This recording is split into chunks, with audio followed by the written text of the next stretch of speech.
BBC 97.3. The 3.5 hour, 3 till 6:30 Iain Lee Afternoon Wireless Show.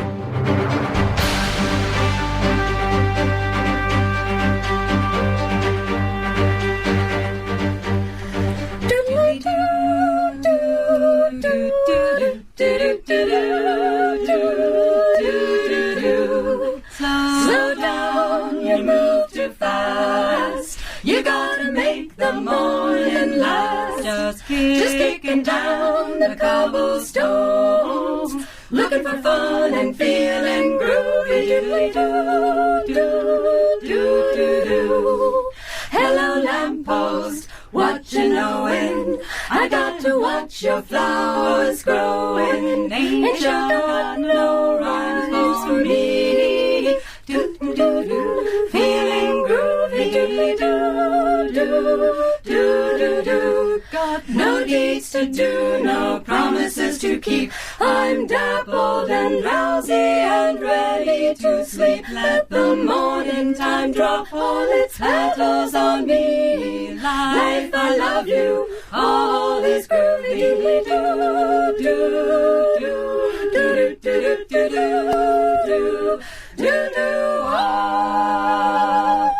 Come on, I'll have some of that. Fantastic. Hello you. Welcome to the 3.5 hour, 3 till 6:30 Iain Lee Afternoon Wireless Show.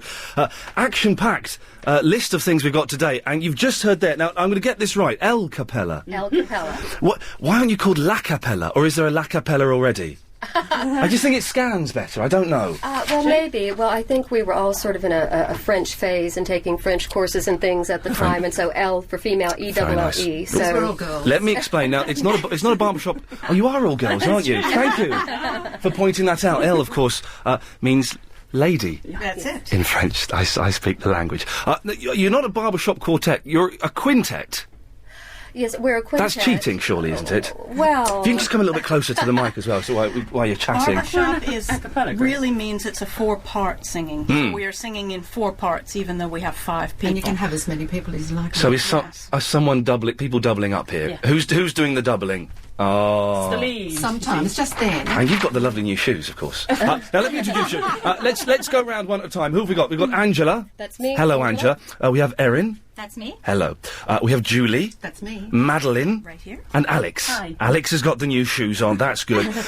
But barbershop, would you call it hairdressing quintet? Is that more appropriate for ladies? Hair salon. well, It's a nice beauty. one could, but The salon. It's a nice thought, but it doesn't have any of those extra connotations. No, it doesn't. Barbershop carries a whole History package with with it. it. Can I just say, well done on dress. You've dressed up all smart. You're wearing the outfits and everything. The Yes, little that's flowers right. there. It's all very nice. Barbershop is a lot about the performance as well, the Yeah. engaging, getting all the... Mm. Getting everyone involved. Come- So now- you have to sing with us. It's, can I? Join in. Let me tell you, I've got some cracking voice. As soon as you hear me, you're going to get rid of these two. I'm going to step in, and it'll be good. How long have you been together? since 2000, so I guess we're 6 years now, coming up on 6 years. So, and why did you get together? I think it's an amazing sound. It sounds fantastic, but it's not that common, and there aren't any lady barbershop quintets, are there? well, but there are actually even here in the UK. There's a big barbershop society, and there's a ladies group and a men's group. We aren't part of that, but we've heard about it. Why are you not part of it? Will they not let you join? Is there something? The membership's expensive. Oh, really? Oh, forget those losers then. You don't need them. And the lady's actually called Sweet Adelines. So you've got That's the the distinction. international group is called Sweet Adeline. Sweet Adelines. And then those groups usually sing primarily all barbershop music, and we sometimes deviate from it. In fact, I don't know that there are probably a few Christmas barbershop pieces of music, but it's kind of difficult. Well, you were cheating there, doing Simon and Garfunkel. And they weren't barbershop, they were folk rock, weren't they? I think. They But this were. arrangement is different from their arrangement. Who does the arrangements? Can you go onto the internet to, I don't know, www.barbershopquartet.com and just get arrangements, or do you work them out yourselves and score them? You can actually buy commercial arrangements, just like you said. One can. We don't score our own. Some groups do. A lot of barbershop is about improvising. You get a tune and then the top line will improvise, and the bass line, which is very important, will improvise as well. So no, hang on, you don't do the bass line, do you? She's the bass. She's the smallest But one. you're the weeest lady in the room. How is that she's the most possible? powerful, though. I've got the low voice. Give me a low C. Is that such No, a I thing? can't do a low C. Go ahead. Whoa, anything you like. I can get lower than that. You could do the bass. I very well. have. Well, can you give us another song? I'm getting a bit hot. Are you hotting up, or I don't mean that in that respect? Are you at the right temperature? I want you to be comfortable. Okay. What have you got for us now then? Sorry, We have without Sentimental Journey. Is that which water you're drinking? Or? Yeah, sorry, only water. Only water. Okay, that's It's fine. a traditional barbershop piece. It's Mm-hmm. called Sentimental Journey. It has a very 40s sound. Lovely. Away you go.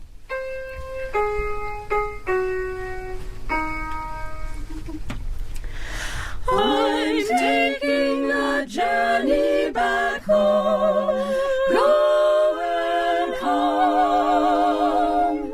Gonna take a sentimental journey, and I'm gonna set my heart at ease. Gonna make a sentimental journey to renew old memories. Got my bag, I got my reservation, and spend each time I could afford. Like a child in wild anticipation, long to hear that all aboard. 7, that's the time we leave at 7. I'll be waiting up for heaven,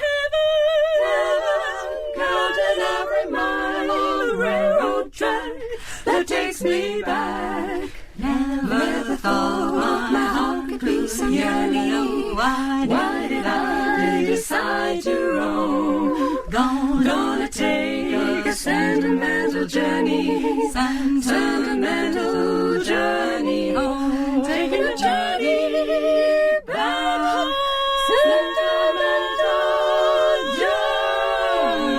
journey. What's brilliant? You're acting it out. We're on the wireless. You can sit down and have a lazy one if you want, but we're getting the motions. You opened up your bags there. That's right, and we had our train things going, like our little hands going like little train trestle dealies. So, And I can see you doing the deep one. You had to physically come down. I had to come down low to hit that note. To hit the low note. It's sounding good.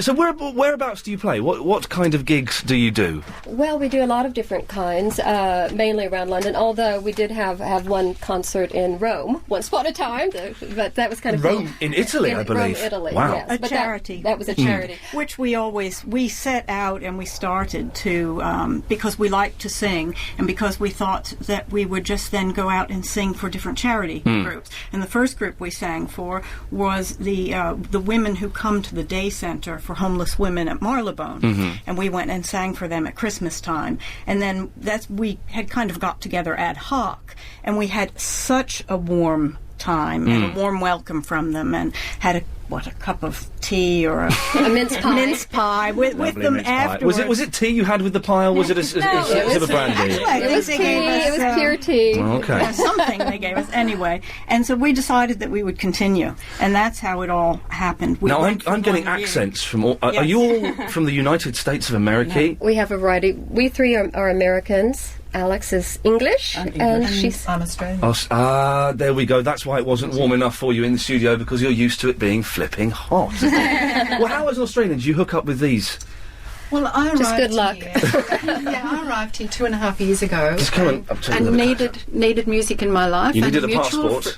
Well, I had that already. Oh, okay, fine. Yes, but I needed music again, and a mutual friend said, "Go and listen to a cappella." So, thankfully. It all worked out. You got to stay in. Who is there? One of you that's bossier than the rest that says, "Right, this is what we." Everyone's pointing over here. Are you the elected leader, or are you just a bit bossy by nature? I don't. I prefer not to answer that. But no, just sort Get of. one of them to answer it for you. Come on, tell them. No. Our roles, we all contribute in a very positive way. Angela, No, sort it's of true. Well, She just rallies the Angela crowd. and Madeline started. She keeps us that's in right. We line. started, and so we sort of do the business end of things. And while everyone, brings in a booking now and then for a performance, but We sort of keep the music library and do, designing the brochures and things. Choose the repertoire? Yeah, well, recommend the repertoire, but we all agree. Do any of you ever go, actually, I don't want to do that song, I'm not going to, and it doesn't happen? Yeah. It does happen. No, because it is very democratic. That being said, that maybe we bring out certain arrangements and, everyone is generally pleased. But there's not a director as such in the group, and everyone's free to chip in musically, to make recommendations or gentle criticisms, never harsh criticisms, gentle criticisms. So it's very much, I think, everyone feels like they can speak up. Listen, we'll get another song hopefully in a bit, and we'll find out where you're playing and where we can get more information on you. This is the 3.5 hour, 3 to 6:30 Iain Lee Afternoon Wireless Show. I've got El Capella here till past. Let's find out, though, what's happening on the roads and the trains as we go to the LBC 97.3 Travel Centre and speak to Alan Joyce. Thanks, Ian. Couple of problems on the M25 to start with. Hello, good afternoon. It's the 3.5 hour, 3 till 6:30 Iain Lee Afternoon Wireless Show. Coming up at 3:45, we've got Stephen Murdoch from ISO Solutions who will answer your questions about computers, gadgets, anything to do with electricery like that. If you want to give us a call on 0870 90 90 973 and book your place to talk to him, now's a good chance to give us a call. More from El Capella in a second, but before that, let's get the latest weather update from LBC 97.3 weather expert Chris Lowry. Good afternoon, Ian, and we're going to continue with some bright spells this afternoon, but showers are around as well. In fact, just looking at the latest radar, there are 1 or 2 heavy showers dotted around London, and they'll continue through the rest of the afternoon. Top temperature quite cool at just 15 degrees. Now, tonight, further showers likely coming down from the northwest, and later in the night, some more persistent rain as well. That means a cloudy day tomorrow with some rain around, clearing later, but still cool, highs of just 15 degrees. A lot of people complaining, Chris, about the rain, but we need it, don't we? We haven't got enough water. Oh, certainly not. In the southeast particularly, Kent, Surrey, really quite bad at the moment. Although with I heard waters. on the news earlier that there are flood warnings up north. Yes, they've had quite a lot of rain up there, and that rain is on its way down here for tonight and tomorrow. So it's certainly in line over the next few days for quite a lot of rain around. She'll do my lawn the best good. Chris, thanks very much. Are you able to escape through... You have to fight your way... squeeze round. Yes, you have to fight your way through the lady singers, which is fine. Now, we've got a couple who've got headphones on. I think we've got a call for you from Seega in the Eltham. Hello, Seega. Hello. Hello, you got a question, have you? Well, not a question, no. I just wanted to say I'm a barbershop singer. And, rivals! Oh, sister. Not rivals, no. Oh, okay. We're very harmonious. And I just wanted to say the ladies talked about the Sweet Adelines group, which is an international group. But we also do have another association in this country called the Ladies Association of British Barbershop Singers, which is called LABS for short. LABS. And we 1 second. Is Seega telling the truth, or is this a hoax call just to try and inflame us? You believe Seega, okay. So you actually sing barbershop, do you, Seega? I sing barbershop and I belong to LABS, and it's actually a bigger association in this country than the Sweet Ads. And in fact, I've just been to the Men's Association Barbershop Convention this weekend, just gone. In Harrogate. Seega, do lady barbershop singers naturally hit it off? And let's remember it's in the afternoon, let's keep it clean. But with male barbershop singers, is there a kind of pairing? Do you know what I mean? Are you married to a barbershop singer? Well, I sing in a chorus in Bromley in Kent, and I also sing in a mixed barbershop quartet. The bass part is sung by my musical director. So we are a mixed quartet. And in America, in fact, there is an American Association of Mixed Quartet Singers. Right. And but they are normally 2 and 2 if they want to compete. We are only 1 and 3, so we just have fun as we are. Seega, thanks very much for the call. This is the 3.5 hour, 3 till 6:30 Iain Lee Afternoon Wireless Show. We've got El Capella here. Now, listen, I'm not going to put you on the spot, because you've brought in the songs you can do. But Adam has emailed in on ian@lbc.co.uk. Can the Barbershop Quintet do Barbara Ann? Is he the one who called the other day who wanted Barbara Ann? He wanted Barbara Ann or Sandman, yes. Because this is why I emailed you, because I heard that call. I think, well, we don't do Barbara Ann, but, nothing ventured, nothing gained. But, give you a ring. But we'll do Lean on Me later. Well, we're going to do Java Jive. We'll do Java Jive. Yeah. Okay, so you're telling Adam, basically, get lost. Well, no, only because... Send us the music, Adam. Well, no, it's only because we memorize all of our music. Well, there's some here just for if we need to refresh our memory between. Are you reading that, or what's the deal with this music you've got here in front of you? We memorize all of our music, and, we have these arrangements, and so we can't just, unfortunately, at the top of our, off the top of our head, snap and do, let's do Barbara Ann. Now, how easy is it for you to learn harmonies? Many many years ago, I used to sing in a band. Ignore that statement. But when it came to doing harmonies and having three people singing, it used to just blow my mind. I couldn't remember it. Wow. Well, Julie, you're a teacher. Do you want to speak about that? Well, yes, I used to try and teach children to hear other parts other than what they were singing very early on, and the earlier you start developing that, the better. But some people can only sing the tune. Yeah, and some people love providing the harmonies. I love providing the harmony. Yeah. Well, when you get a cracking harmony, even a three-part harmony, and you hit the right places, there's a feeling, isn't there? It kind of just lifts up. Yeah, there's a specific term for that, isn't there? Is it ringing? In Barbershop, it's called lock and ring. Lock and ring, if the wow. 4 notes are sung absolutely precisely, you'll begin to hear the overtones. You get these ringing sounds of it, so it gets even bigger than the 4 people. Can we have another song, please? Do you mind coming over here, babe? You're going to sing with her? Okay. Because we sound in a certain order normally, so we can hear. We're used to hearing a certain sound next to us, but that's okay. Doom ba da ba doom ba da ba doom ba da ba da ba da ba doom ba da ba doom ba da ba doom ba da ba da ba da ba. I love coffee, I love tea, I love the Java jive and it loves me. Coffee and tea and the Java and me. A cup, a cup, a cup, a cup, a cup. Boy, I love Java, sweet and hot. Whoops, Mr. Motor and the coffee pot. Shoot me the pot and I'll pour me a shot.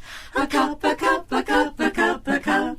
Oh, slip me a slug from that wonderful mug, and I'll cut a rug till I'm snug in a jug. A slice of onion and a raw one. Draw one. Wait a percolator. I love coffee, I love tea, I love the Java jive and it loves me. Coffee and tea and the Java and me. A cup, a cup, a cup, a cup, a cup. Boy. Boston beans. Soybeans. I mean those itty-bitty little green beans. A cabbage and greens. You know that I ain't keen on butter beans. City's a sweet coffee bean. Talk it, boy. I love Java, sweet and hot. Whoops, Mr. Moto, have a coffee pot. Shoot me the pot and I'll pour me a shot. A cup, a cup of Oh, slip me a slug from that wonderful mug, and I'll cut a rug that's snug in a jug. Drop your nickel in my pot, Joe. Taking it slow. Waiter, percolator. I love coffee and tea. I love the Java jive and it loves me. Coffee and tea and the Java and me. Yeah! A cup, a cup, a cup, a cup. Boy! Fantastic. And you were doing the finger in the ear at the end, which is good. I was expecting more of that. Oh, Annette's complaining. I do apologise on the email. Ian, I thought they were hairdressers. How come one's a teacher? That's cheating. Well, you've been told off there. Is there much sexism in the world of barbershop singing, or is everyone quite supportive? Or do you get little groups that are a bit of rivalry going on? Oh, look, the nod there. Does it kick off in barbershop circles? I think more than anything, it's the way that you physically can perform and capture people's attention on stage. So they're all good. Who are is there one group or one outfit that's like, man, they're the best. I want some of that action. Well, that's us. Oh, of course. How foolish. Apart from you. No, actually, there may be more in the London area, more sort of women's groups. We know of a few. I can think of 3 others besides ourselves, and they're all very good. You know, they all have their different repertoires and their own styles and things. But we enjoy our style, which is very sort of interactive with the audience. We feel we make a lot of eye contact. It's like communicating with the audience. It's not standing there just singing with your face in a book or just just that type of performance. It's very, hopefully, engaging, and that the audience comes in. It's funny because you'll go in, and at first the audience is, sitting very stiffly and very properly like they think they're supposed to at a concert. But then after a couple of songs and they see that we're kind of relaxed and we're having fun with it, then they start to relax. And so it makes a very enjoyable evening. Hey, okay, so we've got just over a minute and a half left. Whereabouts are you playing? Have you got any gigs coming up that we can come along to? Right, yes, we have our big annual summer concert, which will be held in Chelsea. At Christ Church, which is Christchurch Street. We have a little email. I was trying to set up a website, and I am not technically capable yet. But we've got Stephen Murdoch coming in later, and the computer expert. He can help. He can help. But they could email to El Capella. That's all together. ELLECAPPELLA at yahoo.co.uk. And so if they want more information, we have joining us the Harvard Din and Tonics. They're the really the Din and Tonics. I like these punning names. These are great. Oh, it is great, and they're fabulous. They sing and perform in tails, in like tuxedos with tails. They're on their annual world tour, and we've been fortunate every other year when they're coming through to sing with us. So you'll have us and you'll have the Din. So it's kind of nice. You have the women's group, you have the men's group, and different in style, but it's all a cappella. There's something for everybody there. That's right. And it's on June the 16th. June the 16th, Friday, June the 16th, 7:30 p.m. It's a bargain at £8 a ticket, £5 for concessions. £5 for the concessions. You can't argue with those stats. You can't go to the movie for that. Yeah. Hey, listen, well, you can't go to the film, so that's a whole different kettle of fish. Listen, thanks very much for coming. We'll say goodbye properly after this. Okay. If you've just missed that... Again, elcapella at yahoo.co.uk. We'll put it up on our website as well, so if people want to get in touch and find out more about you, they can do that. Thank you very much for coming in. Where are you going off to this afternoon? Going home? Well, I'm off to teach a class, and other people are home. Erin's going to look after her children. You're off to work again, Alex. And I'm going to pick up a newsletter for the Australian Women's Club. Well, it sounds great. Thanks for coming again. Here comes the news.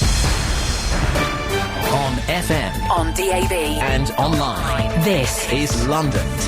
To you. I hope you're having a lovely afternoon, whether you're driving home from work, stuck in the office having a sneaky listen on the PC, or if you're at home making your tea for your kids. It's good to have you on board. Thanks very much for joining us. This is Iain Lee. It's a 3.5 hour, 3 till 6:30 Iain Lee afternoon wireless show. We've got a mystery voice competition. I'll do that in a second, but I do want to take your calls on 0870 90 90 973. Have you seen any of the new series of Big Brother?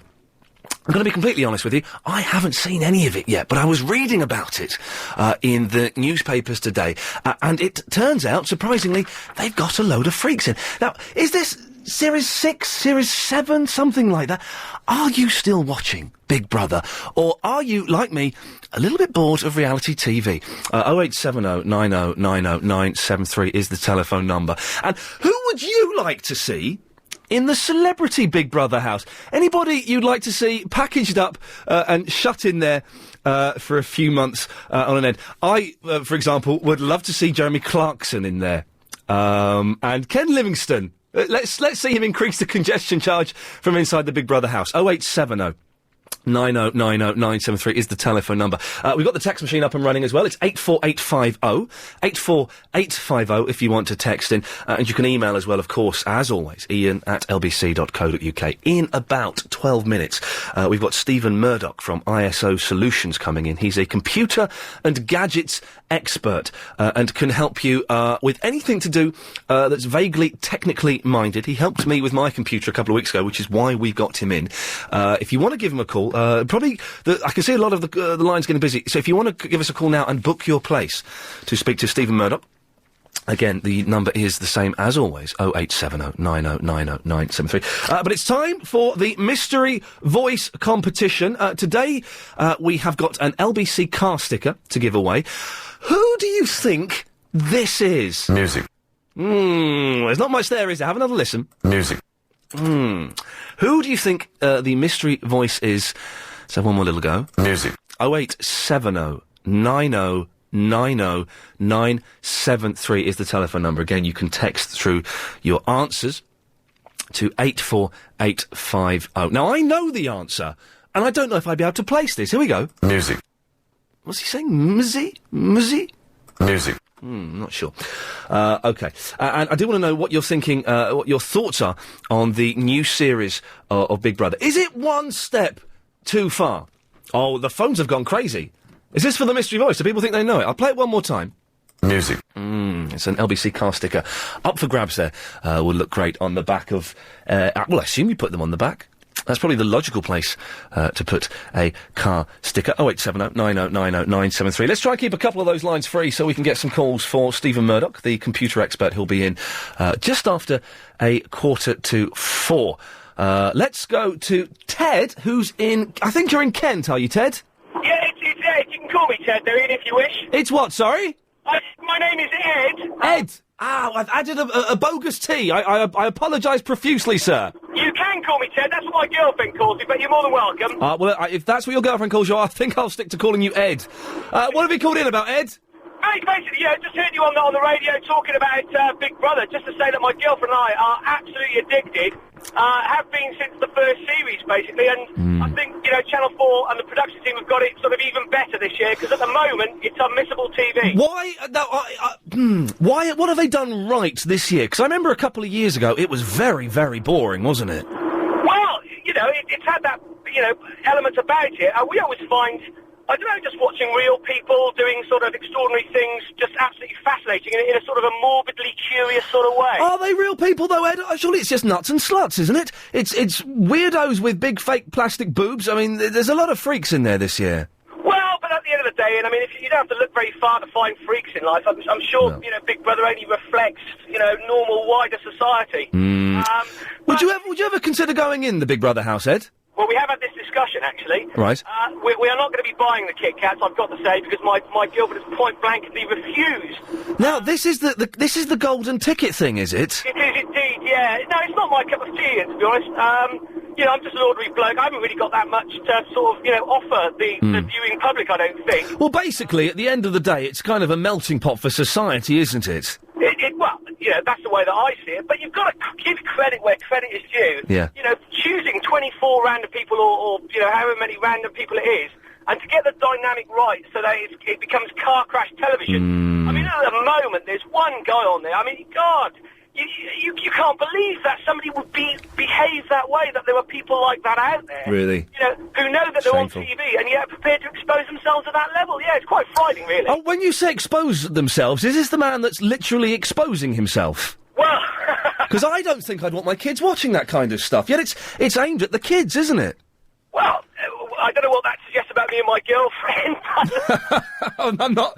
I'm not calling you children, Ed. Don't worry. Well, I'm sure it does appeal to our childish element, but I've got to say, if you're not watching it, Ian, you've got to tune in, you've got to watch it, because it's just started off, it's just absolutely spectacular. Ed, have a listen to this. This is an email from Jim on the candidates he'd like to put into the celebrity Big Brother house. See if you agree with these.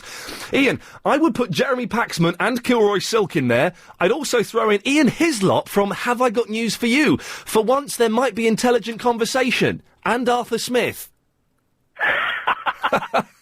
Yes, I do agree, but I did actually think, I thought yourself would be a very good candidate. Oh, well, Ed, listen, it's if the producers are listening, no, probably not a good idea.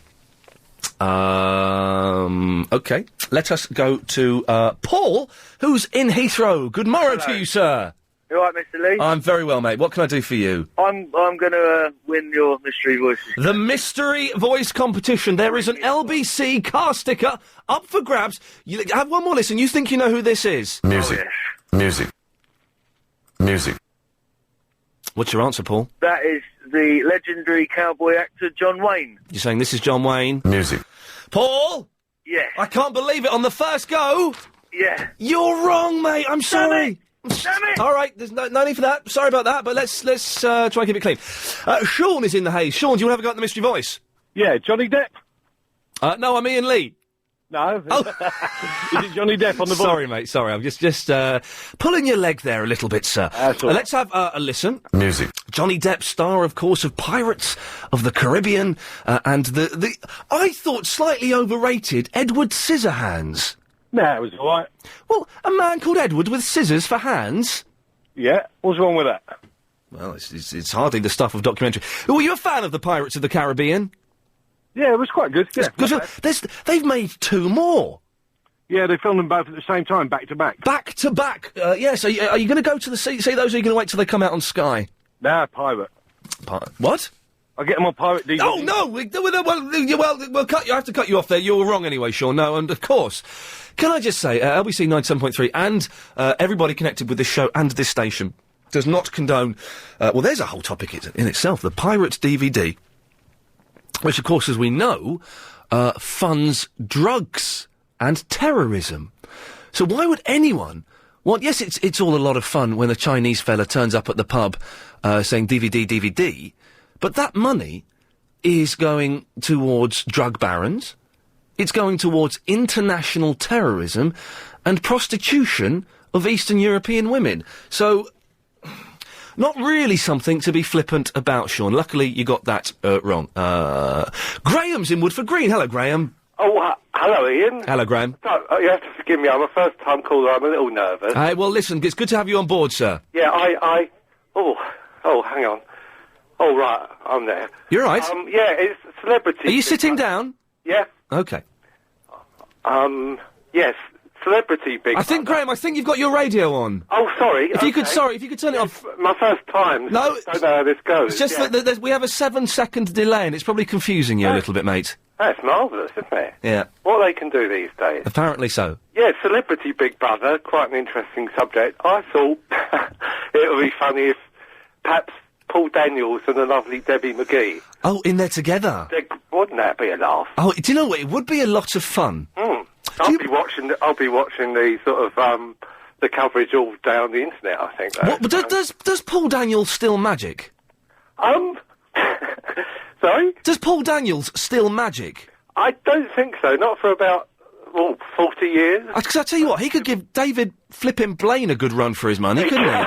Good point, yeah. Very good point. Yeah. Oh, can I forget the mystery voice? Of course you can, Graham. Let's have a little listen. Who do you think this is? Music. Well, I think it's a bit of a trick question because the Eurovision Song Contest is just over. Mm-hmm. I think you're trying to trick it. It's Cloda Rogers. You're saying this is Cloda Rogers? Yeah. Music. What was the Cloda Rogers big hit? It was Knock Bang Bang Who's There, wasn't it? What? No, was it? Boom Banger What's There? No, Boom Banger Bang was the Lulu, the beautiful Lulu. I thought it was Cliff Richard. No, he was Congratulations.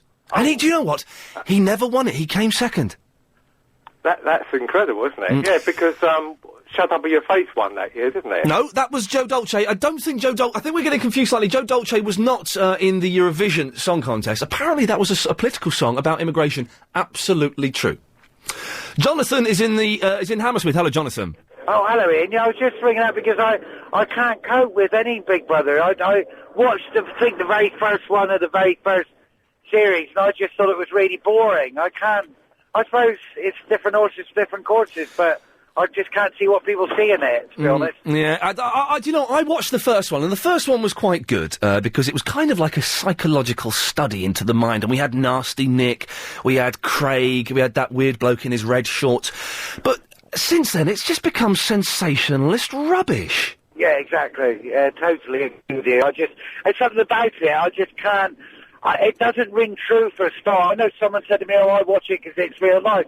I said, it's not real life. People have to go out and work. They don't sit in a room all day long. Well, lucky, and that's Ian Lee, of course. But, well, hey, steady on, mister. There's a lot of work goes into this show. Yeah, I could imagine. Would you ever consider going on Big Brother yourself, Jonathan? I would for money, yes, of course I would. Yeah, I'd go on there for... if they wanted to pay me whatever they pay people to go on there. Well, I don't think they only pay celebrities to go on there, Jonathan. I don't remember seeing you on the front page of the Daily Star recently. Well, you never saw the Cornish Guardian 20 years ago, eh? Well, thanks for calling, Jonathan. 0870 9090 973 is the telephone number. Okay, I'll play the mystery voice one more time. Who do you think this is? Music. And there's an LBC car sticker up for grabs, if you can guess that.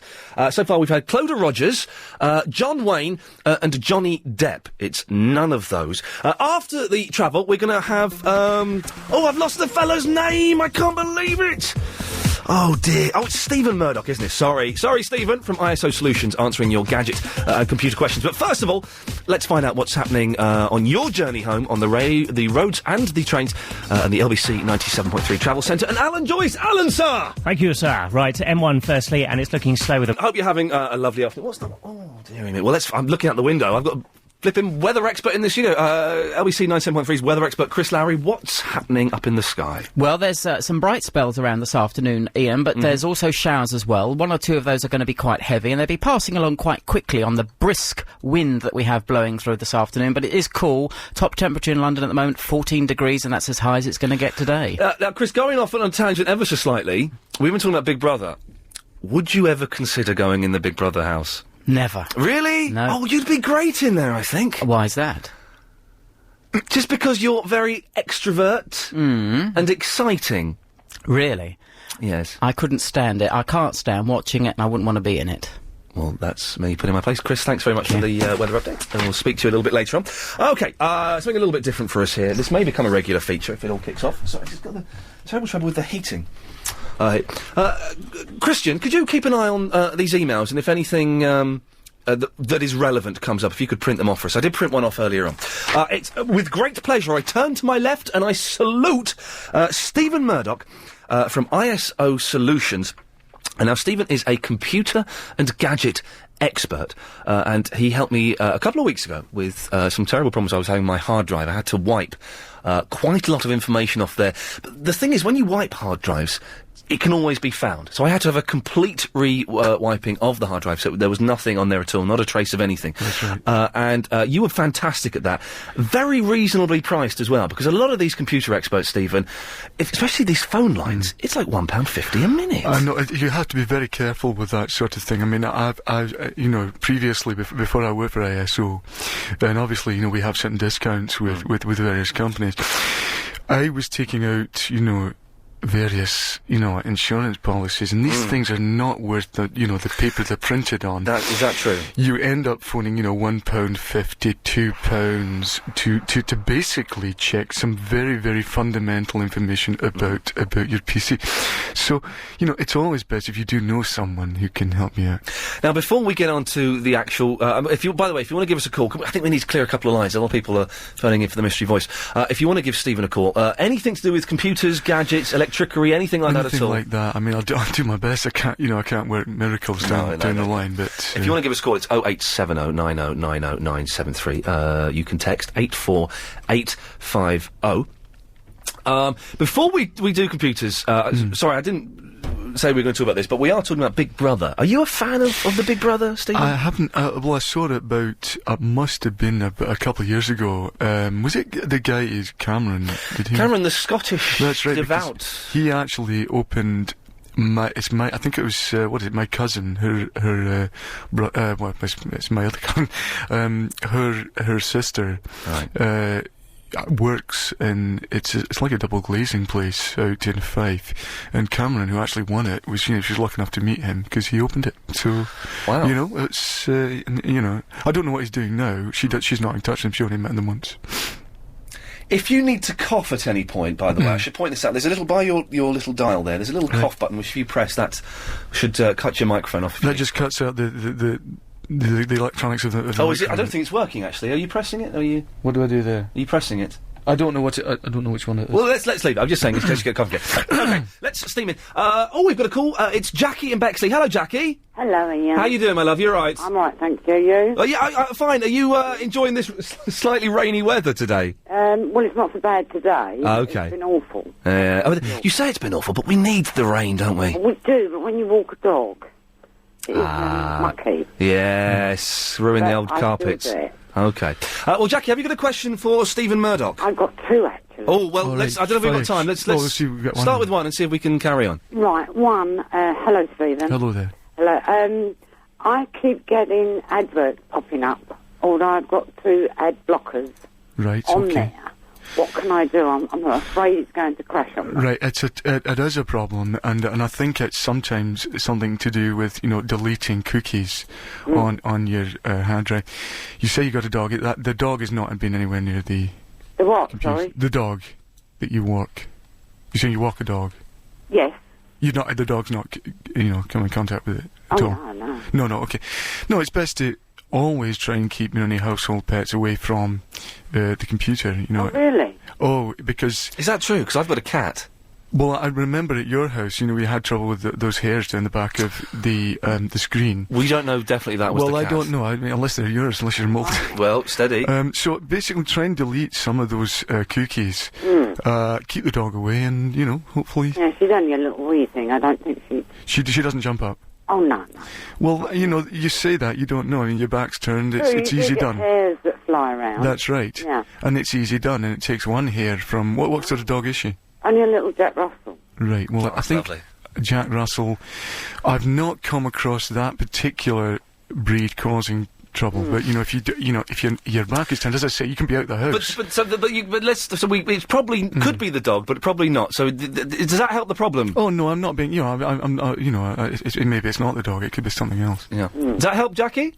Yes. And I think we got time for a second question before we go to David. I'm buying. Well, I bought them. I'm waiting for them to be delivered. 2 iPods. One for me and one for my husband. 2 iPods? Yes, wow. one each.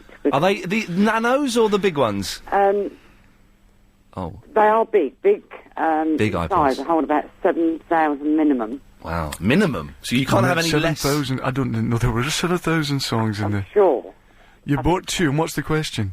Well, when I put the software in for one, I'm going to want to put the software in for number 2. Right. Is the computer going to get confused? Well, Like if they're on you've already separate, I wouldn't imagine if they're on separate. Is it going to say, because they're identical, so will it say you've already got the software? Well, I mean, I see what you mean.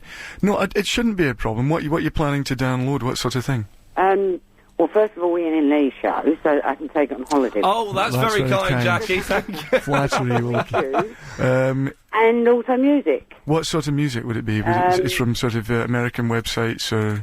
Well, I was planning first of all just to do it from music I've already got. What, like what? Pop, country for my husband. Right, soul. Yes. Country and western. What about, do you like brass bands, or, it's just that sometimes the frequency of these things, you get I don't know, a slide trombone or something, and... No, I don't think brass band. No, okay. Well, no, I don't think you'll have a problem. I think that, what works for one, what's good for the goose is good for the gander, something. Right, Jackie, thanks! Oh, sorry, Jackie, what were you saying? I just said I thought the computer would be confused. No, I think we've answered the question there, Jackie. Thank you very much for your help. Stephen, sorry, got to take a break. More calls to Stephen Murdoch from ISO Solutions after this. There is joined by Stephen Murdoch from ISO Solutions today. Until 4:30, he has to shoot off somewhere. Maybe we'll find out where a little bit later on. He's a computer and gadgets expert. You can give us a call, 0870 9090 973, and book your question to him. Let's go straight in. David is in Westminster. David, what's your question for Stephen? Hi, Iain. Hi, Stephen. Hello, David. I'm about to reinstall an operating system back onto my machine, and I was wondering what was the easiest way of keeping the desktop and all my programs set up without having to go through all the rigmarole of doing it all again. You want to... Could you just run through that again? You want to do what exactly? I need to reinstall my operating system. Right. Obviously, I don't want to have to go through setting up all my desktop items. Is there a way of just saving those settings? You can do... You can do that. It's a little bit complicated to sort of... I don't know, I'd have to take you through every last stage, but, there's software you can pick up which will make it very, very easy to do that. You might want to, in PC World, they're doing all sorts of offers, and not to actually mention them. Well, there are other shops around. But, they are good, even, World. yeah, they are, and, I picked up, there's a mat and a mouse set, which, you got to be very careful what sort of smooth surface you're using with the mouse. Well, we've got LBC mouse mats here. Have a look at that, That's Stephen. nice, do you think that's okay? Yeah, those would probably sell quite well, I'd imagine. And I've got one which is Heart of Midlothian, and it's got some of the, the old guys from that. Jim and Jeffries. that's from PC World, is it? No, that's not. That's from the Heart of Midlothian supporters shop. But Jim Jeffries and that, he's got the, when they beat Rangers 2-1. But I've got a Mowgli one at home, and from Jungle Book, and quite a few. But they do excellent deals on that sort of thing. So as I say, hardware from there. David, does that answer your question? No, not at all. I was more thinking the software side, when you reinstall... The software? Yeah, on your desktop, on your PC, Windows, the XP desktop. with all your icons. I think, David, to be honest, I'm going to have to let you go. I think Stephen did answer that question now. I'm not, we've got a lot of people to get through. We'll take some more calls after the news. I've got a couple of emails here. If you want to call up 0870 9090 973, maybe need to clear a couple of lines, Chris, so they can get through. Very quick ones here. Alex from the North London says, great show as always, Ian. Can you ask Stephen, should I get the Xbox 360 or is it worth waiting for the PS3? Oh, I'd wait. I'd wait every single time, I'd wait. Martin from East Sheen says, Ian, I like making home movies and I want to start editing some stuff that me and my girlfriend have filmed to give to my mates at the pub. What's the best for editing? I just realised what this is. No. It sounds a little bit muckier than it should be. I'll carry on the question. I think he's having a bit of fun, isn't he? This guy? Maybe he's... I don't know. Anyway, what's the best for editing? Is it a PC or is it a Mac? I think probably a Mac. I'd probably go for a Mac with that. It's just slightly easier. It's whatever your preference is, really. Very quickly, Lord Doom from the future says, Ian, in Doctor Who, Boise from Fools and Horses turned people into Cybermen. Could that ever happen in real life? Don't be so silly. OK, let's try and keep these sensible if we can. You can email in your queries, ian@lbc.co.uk. You can text 84850, but we'd really love to speak to you on the telephone. 0870 9090 973. More from Stephen Murdoch from ISO Solutions, the computer and gadget expert, after the latest LBC 97.3 news. Jolly good afternoon to you. Tuesday afternoon. It's 4:05. So if you're having a sneaky listen on your PC at work, then there's not long to go! You clock watchers. Good afternoon to you. This is the Ian Lee 3.5 hour, 3 till 6:30 afternoon wireless show. We've got computer expert Stephen Murdoch from ISO Solutions here. We're also playing the mystery voice. If you think you know who this is, music, you can give us a call. There's an LBC car sticker up for grabs. Very quickly, if you can just go back to those emails, Chris. There's one I wanted to see there. Corpsey is emailed in. Stephen, a quick question for your expert. What's the best way to flash Linux to a PDA, and can he recommend a good distro? Well, I mean, I was very lucky. Just recently, we were at a conference in Tokyo. There's a lot of the guys from, the IT guys from all around the world. Yeah. And one of the guys was actually talking about this very thing. And they brought out, I think it's Packard Bell, have brought out a bum lead, and it's really... it's that sort of thing. Packard Bell? Yeah. OK. Mark has emailed in. Stephen, help me! How do I clean my hard drive? I need to do it by the end of today. Well, basically, I mean, you can delete all sorts of temporary files. I mean, I think, you go on the internet, you have temporary files that stay on, your PC and cookies and that sort of thing. Delete those. I'm not even going to make that joke about soap and water, because that would be, that's going to be silly. And exactly. And some people take things a little bit too literally. Too literally, and I wouldn't, so don't, never, you can dust your PC, you can dust the monitor. Do not put soap and water in your PC. That would be silly, and I know, Ian, you wouldn't want to see any harm come to the listeners. No. Let's go to Linda in the Greenwich. Linda, have you got a question for Stephen? No, I haven't. I want the answer to the mystery voice. You want the answer? I can't... Well, as well as... I've got the answer to the mystery voice, I think. OK, well, let's have a listen. Who do you think this is? Music. I think it's the J to the O to the B. James O'Brien, who does an excellent show here 10 till 1 every weekday. I do. Music. Linda? Yeah. You are...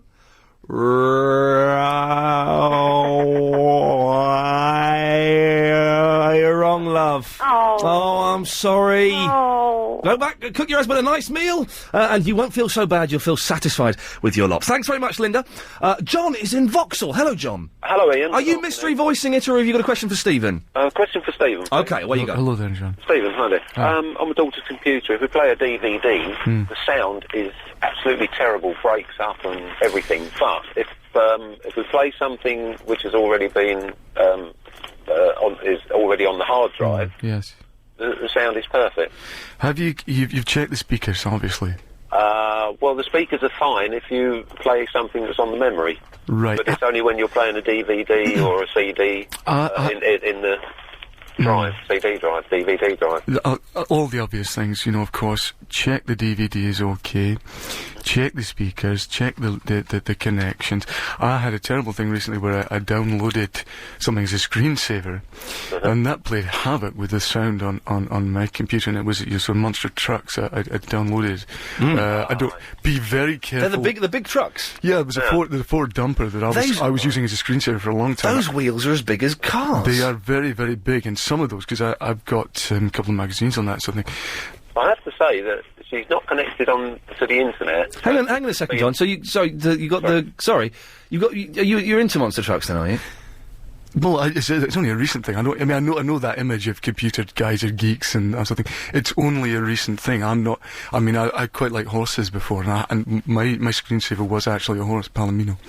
John, does that answer your question? Well, it sounds like it's not a simple solution. Is that right? No, it's not. No, it's not. I think that the Ford dumper, is always going to be something that you may like to use as a screensaver, but it's really up to you. It's up to individual choice. John, thank you very much for that. 0870 9090 973. I don't know if you can do with this flipping air conditioning, Stephen, because I'm having... What's it running on? Is it on a... Well, it's IMI. But 1 minute... It's IMI? Yeah. 1 minute it's too hot, next minute it's too cold. Up, down, up, down. I think it basically needs some sort of modulation device. OK. Let's go to Barry in the Watford. Hello, Barry. Hello, Ian. Hello, Barry. How are you? Yes. I wanted to speak to the computer man, if I may. You're speaking to Stephen. Away you go, sir. Right. Hello there. Now, I'm having a bit of trouble with the speed of my PC computer. What I'm doing, I'm double-clicking on something, and it does take a long time. Someone said about deregulating. Well, hello there, Barry. Hello there. Well, it's a tricky one. You could try turning it off at the wall, then, just waiting and... I'm not very technical minded. What are you using it for? Are you downloading some music on there by any chance? Yes. I got Acapulco off of iTunes, and Margaret wants Daniel O'Connell. Okay. I don't know, it might be silly. Is it because, I know Daniel lives in Ireland, is it a slower connection to there? Dublin, I think it is. Is that why it's slower to download, because he's over in Dublin? No, it doesn't matter where he lives. No, I think you're... because Margaret likes Bhangra music. Is it slow to download music from India? No, you're pulling my leg, aren't you? What do you mean? You're taking the mickey. No, I'm new to all this. What sort of computer do you have? A PC. Yeah, what sort of computer do you have? A PC. No, but is it... what I mean is... I don't know. I know it is a PC. It's a PC, I think. The is a PC the bigger type on the range? It depends what type you've got, actually. I've told you, it's a PC. All right, Barry, calm down. Yeah, my grandson Simon rigged it up and said it was a PC. Okay, look, unplug it, have a cup of tea, switch it on again, just see, if that's... I'll give that a go. Okay, good luck. I think that guy's taking a mickey, wasn't he? Really? Barry's one of our regular callers. There was a big falling out with Barry, but he's back. Listen, if you're going to call in and ask for advice, it kind of helps make it serious. I think he was being serious. Oh, was he? Okay, I beg your pardon. So, but it's good if you've just got a little bit more information. That's right. I think just saying a PC. No, it's because a PC it stands for personal computer. It's not actually a make. No, it's not. We've got. If you want to give us a call, by the way, it's 0870 90 90 973. Here we go. James in Sutton says, Ian, great show as always. I have had an error message pop up on my computer every time I start it. It says unknown error 32. Is there any way I can stop this from happening? Yeah, stop looking at sites which feature naked people. Okay. Philippa in Enfield says, Ian, I bought a new PC about 2 months ago. I don't think I'm allowed to name which one. It seems to be overheating. It gets so hot I can't even touch it. Have you heard of this happening before? My friend of mine, he bought a package. Well, I won't name it. Actually, no. Probably best don't. But his was overheating, and he had it by a window. He had it, in not particularly dodgy place in the house, and certainly the power supply, there's nothing wrong there. And we later found it was right by a radiator, and, you know, occasionally he'd, it's like it gets to autumn, and he had pretty much the radiator on all the time. The thing was heating up. Yeah. And it doesn't do it any good at all. Stephen, listen, we'll take more of your calls. You have another... He stays at 4:30, is that okay? That's fine. Excellent stuff. If you want to put your call into, Stephen... I forgot your last name, sorry. Stephen Murdoch. Sorry! I was absolutely useless, I am. 0870 9090 973. There is only one. What's happening in the world of weather with the LBC 97.3 weather expert? It's Chris Lowry. Chris. Yes, and just as I came up the stairs, Ian, there was a bit of a shower developing over Bramley Road, so hang on a minute. Are around. You get your weather reports by looking out of the window. I thought you had a computer or something. Well, I had, but I was just checking out the window as well. So a few showers around. As you see, it's rather dark out there. So on your drive home tonight, expect to run into a shower, particularly on the motorways. You can 1 minute be in dry weather and the next minute driving through quite a heavy shower. Stick to the weather. So watch... temperatures this afternoon are 14 degrees, so it's still rather cool for this time of the year. And tonight, further rain coming down from the northwest as we go through the night. Some of those showers quite heavy, and it does mean tomorrow another cloudy, showery day, and temperatures very disappointing for May, 15 degrees at best. I wasn't sure what to wear. I started off in a short-sleeve shirt, then I put on a jumper. It's all over the place, this temperature, isn't it? It is, yes, and it's going to stay that way, certainly through the rest of this week. Not looking too good for the bank holiday weekend either. Chris, thanks for that. See you in half an hour, sir. Oh, no, go have a cup of tea. You deserve it. Earl Grey. OK, very quickly, going back to Stephen Murdoch from ISO Solutions. In a moment... I was just eating a Malteser. You chomp on that. I've got to do the quiz question for the big quiz this evening, 7 o'clock, with Gary King. Today's quiz question. Keep quiet if you know the answer, Stephen. Okay. All right, and keep quiet while you're eating as well. Saying that button doesn't work. Right. What tree gives its name to the syrup poured over pancakes? There's just 4 shows left, and you could be walking away with £100,000 if you know the answer to that question. You can call 09016 339 973. You could be playing tonight. I suppose if they didn't know the answer, Stephen, they could look it up on the internet. The internet is an extraordinary development. Yes, they could very, very easily. You simply double-click on an icon. For anyone who doesn't know about it, there are websites on there you can download, you can listen to music. You can share information. Well, some years ago it was called the Information Superhighway, and that's very much what it is. So if you're not au fait with it, get involved. You know. Okay, Stephen, let us go. Of course, you can access it in libraries now. You can. I think you pay something like at my local library in Leighton. You pay, it's about £1, I think, for an hour, and it's great value. It's very, very good value. Daniel is in Notting Hill. Good afternoon to you, sir. Good afternoon. Pardon?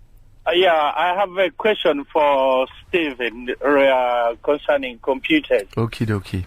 Yeah, it's actually about security. When I usually buy a few things from the internet, right, like perhaps airline tickets, but sometimes I'm on the move. So let me say I pop in an internet cafe to buy an air ticket. Is the security, who is responsible for the security of your details? Is it the website that you are buying from, or is it from the internet cafe? It's a very, very good question. You must be very, very careful in internet cafes. I bought a coffee at one, and I dropped it on one of my floppy disks. Now, that sort of security, you can wipe stuff out if it gets inside the hard drive. Right. So please be careful. You're absolutely right to ask about security there. And sometimes, you can leave your jacket on the back of a chair. It only takes one light-fingered customer to come along and you can whip out all your individual, all your paraphernalia, your cards, and then, of course, it's only a matter of time before they get on the internet and fleece you. Does that answer your question? Daniel, hello? Hello? Hello, Daniel? Yes. Yeah, I was listening. So you need to be careful. But do you have to find out the security, or sometimes because when you go on some of the websites, they would perhaps stop you putting in the details, showing like there is some bit of interference. Then you have to restart again. Daniel, sorry, you're just repeating yourself. I think. Did you hear Stephen's answer? Perhaps he wasn't a bit clear. Well, could you be a little bit clearer? Sorry, no, Stephen? it's very important. Security at internet cafes is very, very important. And, you know, you're right to ask, because, particularly if you own the place, always lock up, because there are a lot of computers in there and people can walk off and, you know, in the middle of the night, just break in and take them. So always lock up. Oh. Daniel, thanks for that. Thank you. Bye-bye. I'm not quite sure. You know, some people, I don't think they really understand, you know, how dangerous these things are. No, you know? exactly. We've got time for another quick call, I think. We can probably get another one in. If you want to give us a call, 0870 90 90 973. John has dialed that number, and John, therefore, is on the wireless. Good afternoon, sir. Oh, hi, Ian. Hello. I can upload my CDs to my computer, but I can't upload DVDs to download to my iPod, and I just wondered how I did that. Download iPods? Have you got a clue what he's talking about? 'Cause I don't. Well, I mean, funnily enough, because my iPod, I've just recently downloaded a wonderful. It was a Texas album, actually. It's not the music. I can do the music, right? But I can't upload the DVDs. You know, the films.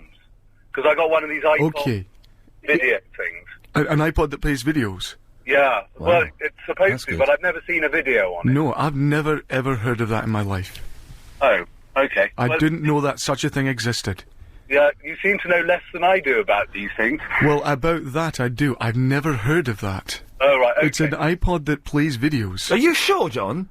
Yeah, absolutely. How do you get a great big VHS video in a bloomin' iPod? Well, sorry, a DVD, I don't know what they're called. You know, DVD... Listen, I'm sorry, Matt, I'm going to cut you off. No. This isn't really a forum... I'm sorry, I think Stephen. people, you know, I mean, I can only it answer seriously. questions if people are going to ask properly. Taking you know. the mick like that is not good. Steve! Steve or Stephen? Steve. My antivirus wiped out Macromedia Flash Player and I can't reinstall from the Macromedia website. I've uninstalled it and reinstalled it and nothing helps. I've even done a system restore but to no avail. Please help, from Jude. Well, it's very interesting because my mother had a very similar problem with the Macromedia. She moved down from Dunfermline and I've got the box room at her place in Leighton. She's got a friend of her, Brian, that, you know, not... but I've been looking at that and Brian and I have really tried our best, and you know he's no slouch when it comes to computers. But that Macromedia stuff, it's a very difficult thing if you have a fault with it. Yeah. I don't like to do that too much with Brian because you know I'm leaning over it and he's got smelly breath. But you know, what I would recommend is basically delete any unwanted files. Okay, let's go to Jeff in the Surrey. Hello, Jeff. Good afternoon. Good afternoon. Good afternoon, sir. Hello there. I want to go after this mystery voice. You want to go up to it? Okay, we'll have a listen. Music. Who do you think that is? Music. Harrison Ford. Oh, Indiana Jones. Yeah. It's not, I'm afraid, Jeff. Okay, no worries. Thanks for playing. Good show, Ian. And God bless you, sir. Well, the mystery voice is still going. Any idea? Don't say if you know the answer, Steve, but any ideas who this is? Music. No, I don't know. Okay. Oliver is in Dagenham. Yep. Hello. Hello there. I've got an idea, like, for a communication device. Right. And I want to see, like, it's just an idea. I've got it all written down on paper and that. But I wanted to know if I went to someone and gave them my idea, could they steal it off me, or could I patent it, or... What is your idea, Oliver? Well, I ain't going to tell no one, because... Well, it's very, very difficult for me to say. You've written it down on paper. It's a communication device. Yeah. That's the most effective of all. A pencil and a piece of paper. That's communication. Now, it gets more complicated after that. Well, it's like a telephone, except it ain't. You know, It's like a telephone. What? It's like a mobile telephone. I think you need to give us a bit more. A mobile telephone that's no, been it's invented. Like, you know, people are listening and they could just, like, pirate my idea. You know what I mean? What I recommend is, in all seriousness, I would take that piece of paper that you've written on and I'd send it to your bank. Your bank? And they can put it in a safe. And if well, ever... that's no good. No, but that would be proof that, you know, it was your idea originally. And then, of course, if anybody invents something like a mobile phone, then, of course... Mobile phones exist, though. I'm confused. Yeah, I know. It's not a mobile phone. It's not a mobile phone. It's on them ideas. I've been trying to get hold of Richard Branson to see, but there's no phone numbers to contact him or nothing, so, you know... Well, he doesn't work here, does he? Does Branson? He doesn't work here, does he? No, no. Oh, but- So have you No, tried not phoning now, Virgin Megastore? Yeah, I think so. It's a very interesting idea of phone. Yeah. mobile. All right, then I'll try someone else. Okay. Ian, I've got a question for you as well. Okay. Have you been watching The Green Wing? No. No, why? No, I didn't know it was on. Well, it's the best programme on telly at the moment. Well, it's gone off at the moment, but it's the best programme on. Well, thanks for calling. Better than Lost. It's much better than Big Brother. Big Brother's crap. Well, listen, if you're going to use language like that, you can go straight away. I'm not having any of that. Apologies, anyone offended by that. We've got so many... we've got time for a quick one. We've got not much time. Okay, very quickly. Ian, Stevie says... Oh, this is a quick one. What's the deal with HD TV? Is it any good or what? Absolutely brilliant. Really? Okay. And my boyfriend is obsessed with MySpace, says Lisa. How do I get him off it? I haven't had any for ages. I've actually been on MySpace quite a lot. We've been talking about it on this I'm show. stuck to the screen, literally, and it's a really wonderful thing. You know, it's a way of making friends. I've made an awful lot of friends from all over the world, and I think it's a wonderful thing. Stephen, thanks for that. A little bit more after this. If you've just missed that bit of Iain Lee... well, there we go. Stephen, listen, that's all we've got time for. I'd love you to stay for a bit longer, but I know you've got to shoot off. What are you up to? My mother's having her hair done. Okay. So that's Stephen Murdoch from ISO Solutions. Stephen, it's been a success. The phones are going mental. Any chance we could get you in maybe in a month or so to... I'd be very happy to. Very happy to. And happy computing, everybody. And yes, thank you very much. Okay, coming up, we've still got the mystery voice, and we will find out what is happening in the world of show business with Sophie Davison. All that coming up after the latest news. Thanks very much for joining us. Let me quickly play... we're still doing the mystery voice. Music. There we go. That's that. If you think you know the answer to that, then give us a call. 0870 90 90 973. And you could win an LBC car sticker, which will be good. But for the next 15 minutes, we find out what's happening in the world of show business. And Sophie Davison is there. Hello, Sophie. Hello. I'm having trouble... let me turn this up again now. I've not deliberately set it to cold. I'm having a bit of trouble with the aircon. It's either one or t'other. So, Nothing to do with the fact that I'm wearing a tiny little top, then. Try and keep it clean. It's an afternoon drive time show. There are young people being taken home from school now, but wow. So, what's happening in the world of show? There is loads happening in the world of show. Girlfriend, tell me more. I have been talking to Halle Berry. Ah, no less. yes. I bet you'd quite like to talk to her, wouldn't you? I would not like to talk to her. I'd like to buy her a drink and say nothing and then drive her home. Well, she's on a whirlwind tour of Europe at the moment. She's been in Cannes, London, Germany, everywhere talking about her new film, X-Men: The Last Stand. Oh, of course. Yes, is this the last X-Men film? It is, yeah. Okay. And she reprised her role as Storm, and it's a much more fun role this time because Storm has kind of got more attitude and is a bit naughtier and it's just a bit feistier and stuff like that. So she was quite into the role. I've not seen the second X-Men film, but I enjoyed the first one. Don't know he's play footsie. you have my email. I feel like a lamb to the slaughter. You're doing very well. Good work. We'll see if we can get you a permanent job here. we did ask for Jo, but she didn't want to do it. So... I'm teasing, of course. You're always my first choice. You're the sober one of the two. But don't snort. Okay. That doesn't sound good on digital. So, is it any good? I loved it, actually. Yeah. Really enjoyed it. Yeah. I think X-Men is a really cool series. Like the first one, like the second one. You can't really go wrong with the third. You've got some new characters in there. You've got Patrick Stewart and Ian McKellen back. They're kind of against each other, and it's all very exciting. No, I'm really into it. I think it's a really, really... good third film. How long does it... when I was a kid, when films released at the cinema, it took about 18 months for it to then transfer to video. But it seems to go to video really quickly now. 3 months it takes now. 3 months? Yeah. I'm more inclined to wait for that. Well... And then how long from video to Sky Movies? I can't tell you that one, but probably about another month again. OK, cool. Anything else? Yeah, well, I've got some audio from Halle, because actually, I ended up kind of talking to her about her private life, which I think is you can't really help doing with someone like Halle Berry. Now, I admire you lot when you do that with these people, because I've interviewed people, and you get a list of things you can't say to them, and I kind of bottle it, and I always stick to that list, but you sneak in the personal questions. Yeah, I think you have to with someone like her. She's such a big star. Everyone wants to know why she hasn't got a husband and got, loads of kids and stuff, because she is absolutely stunning. Highest paid one of the highest paid actresses in Hollywood is Halle Berry. Really? Figure to die for. We saw her coming out, doing her Ursula Andress, thing in Bond and stuff. Wow. You're like, why isn't she snapped up? Well, I've got an idea, but she gives you the answer, does she? Well, she told me that she has got some thoughts on why she has never had a family, and she's quite upset about it. Family has eluded me Just have to go with it, don't you? You just have to go with it. She's unlucky in love. I should have given her your phone number, as you suggested. I'm going to jot down my mobile, and next time you interview one of these single hot Hollywood actresses, or even the slightly manky one, just slip her a bit of paper and say, look, what could go wrong? Do you know how many people ask me to do that? Every time I say I'm interviewing someone like that. None. A lot. Oh, really? I thought I was being original. All men I know. No. No chance. As if. Okay, so what else have you got for us? Well, we're talking Dirty Dancing. Now, the Dirty Dancing musical has been the fastest-selling show in the West End. Has it opened yet? Ever. No, it hasn't opened yet. You hadn't finished that sentence, It's sold out till January. Right. Basically, tickets, went on sale a few weeks ago. All of them are sold out till January. It really is something else. The cast have been announced today. It doesn't open for another couple of months. Please, fingers crossed, Swayze. Is he? Is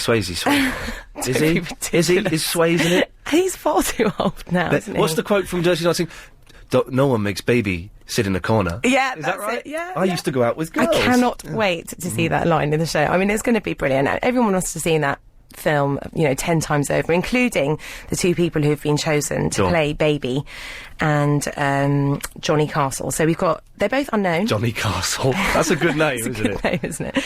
Unknown actress Georgina Rich. She's a recent RADA student. I'm going to look up on Google. I don't think she'll be on Google because she really is pretty unknown. Well, Google knows everything. 2,500 other people to play Baby. R-I-C-H. And that's the role that was made famous by Jennifer Grey. But we have been asking ourselves in the newsroom today, what has happened to Jennifer Grey since she played that role? Oh, Dirty Dancing? Well, she's disappeared, has she? Yeah, completely.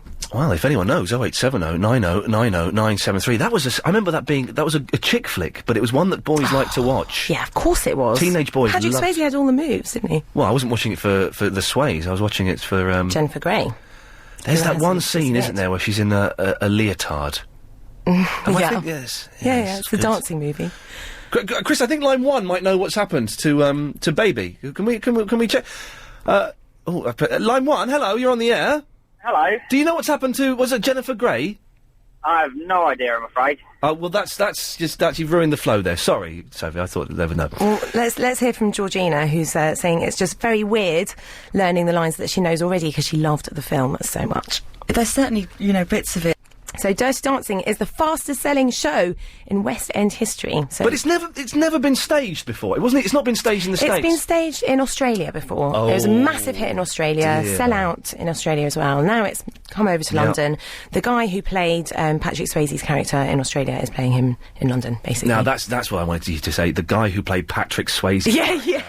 I like it when people do that. That's the way it should be described. It's very true. What's next? Well, have you been watching Big Brother? We've been talking about Big Brother as a talking point. I've not seen any of it yet, but maybe I should do because it looks like there are some fruitcakes in there. Absolute nutters. I really didn't want to watch it this year. I took a stand and didn't watch the first show. I was just like, no, I'm not going to poison my summer with this again for the 7th year running. The thing, you watch one, that's 3 months of your life gone. Yeah, and it really is 3 months this time. It's the longest ever show they've done. It's 13 weeks. But basically the story today is that Showbiz, who is the singularly most annoying character they've ever had in Big Brother ever, he's actually been threatening to kill himself in the house. No jokes there. So producers have got some psychologists monitoring what's going on. The thing is that he's a very theatrical, dramatic character, as most of these guys are who go into this house. So you have to kind of take these things with a pinch of salt. But can you imagine? It would certainly not, without being too distasteful, those viewing figures would go right. Is he the one that keeps showing his winky on camera? He keeps dropping his trousers. I read in one of the lower rate newspapers today. No, he's not. He's the 37-year-old March, and he's got all the housemates against him. And are there any twists this year? There will be. They've got like different themes in the house. They've got the inside-outside theme, so they've got outdoor furniture indoors, and they've got indoor furniture outdoors. That Channel 4 lot. When There's will nowhere they to learn? hide. They don't care, do they? They're crazy. But we've been talking to Dermot O'Leary. He does, of course, present Big Brother's Little Brother and Big Brother's Big Brain, and he told us that he reckons Big Brother has got a lot to thank Showbiz for. Showbiz has just walked away with the first weekend, and I'm glad he can't be chucked out the first week, because you always need a really strong character the first few weeks. But what we're seeing in the house at the moment is normally... Nicest man in show business? Oh, he's so lovely, Dermot, isn't he? He's only short, though. Yeah, he is short, Well, but that's he's good. gorgeous. He's got everything else. He's It's good. gorgeous. He is gorgeous, yes. All the girls...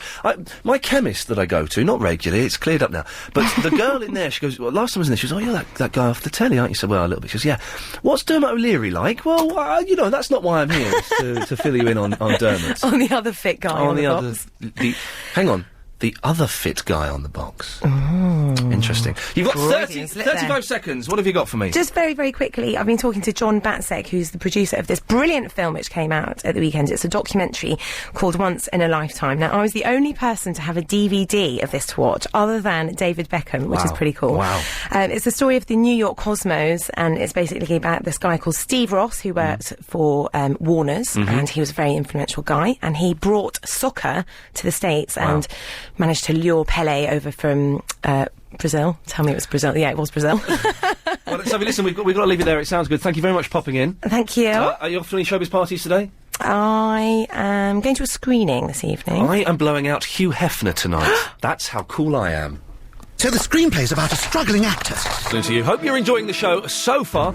Coming up in a few minutes, we will be speaking to Richard Donington, who is the head chef at Belgo Nord, a very swanky eatery in Chalk Farm, because it is Lobster Week. Can you believe it? We'll find out more about that in a minute. We've still got the mystery voice. But first of all, let's find out what the weather is doing and how it will affect you from the LBC 97.3 weather expert. It's Chris Lowry. Chris. Well, if you're on your way home this evening and you're walking, have an umbrella at the ready, because there are a few showers around, but equally there are some sunny spells as well. But it is degrees we achieved today, which is pretty well below average for this time of the year. And tonight will continue rather cloudy as well, and more persistent showery rain coming in from the west as we go through the latter part of the night. A few days ago, Chris, it was like summer. Well, that was like a few weeks ago. Oh, was it weeks Yeah, ago? it was a couple of weeks I must have been ago asleep now, for a long time. But yeah. why has it changed so dramatically? Well, it's because our faithful high-pressure system that we rely on at this time of the year to bring us the warm, fine weather hasn't really come along yet, and it's staying well to the south of us, and it's meaning that all the Atlantic weather systems that normally go further north are coming in across the country, so that's why we've got this unsettled spell at the moment, and it does look like continuing. I mean, how far ahead are you allowed to predict the weather? Well, I can go for 2 weeks. But after about a week, it starts to get a little bit inaccurate. Okay. But my charts are showing that as we go into the middle of next week, it will start to settle down a little bit. Excellent stuff, Chris. Thank you very much for that. 0870 9090 973 is the telephone number if you want to give us a call. Richard in the Billericay has dialed that number. He is therefore speaking to me. Good afternoon to you, fair sir. Good afternoon. How are you? Yeah, very well, Richard. You want to play the mystery voice, do you? I do indeed. Okay, let's have one more listen. Music. Who do you think that is? That sounds like Thierry Henry to me. The Arsenal footballer. Indeed. Music. I'm afraid you're wrong, Richard. Oh, all right, don't. I'm going to cut you off there. I sounded like he was going to get a little bit fresh there. Valerie in the Wimbledon thinks she knows the answer. Hello, Valerie. Hello. Hello, Valerie. Do you think you know the answer? I think I do. Well, let's have one more listen. Music. Music. Music. Music. Who do you think that is? I think it's Prince Charles. You think it's Prince Charles? Well, let's find out if you're right. And particularly on the sort of music front and things like that. Oh, Valerie! Well done, you! Spot on! Well, you have just won yourself an LBC car sticker. Oh, whoopee! Valerie, thanks very much for playing. That means we have a new mystery voice. I just need to find the cart. Where has it gone? It's disappeared. Okay, this is the new mystery voice. So that one was Prince Charles, and that's gone. Who do you think this is? Let's play it one more time. It's not very long. Let's have a listen. 0870 9090 973. And I think we've got an LBC mug up for grabs. Now, very odd. It's Lobster Week, and Richard Donington is the head chef at Belgo Nord, which is located at Chalk Farm Road, opposite the Roundhouse. I've been there about 5 years ago. I've got to say, it was cracking food. Richard, good afternoon to you, sir. Good afternoon to you. What is Lobster Week or Lobster Festival? It's actually called a Lobster Mania, which is Europe's biggest and best lobster festival. Wow. What exactly is a lobster festival? Well, good question. Thanks. This is the 6th year that we've been doing this at the Belgo restaurant. And it's proved to be very, very successful. And everyone goes crazy. That's why we actually call it Lobster Mania. And as you well know, it's like everyone's starting to go a bit crazy with the World Cup, and we're getting World Cup Mania. So it's sort of like coinciding well this summer.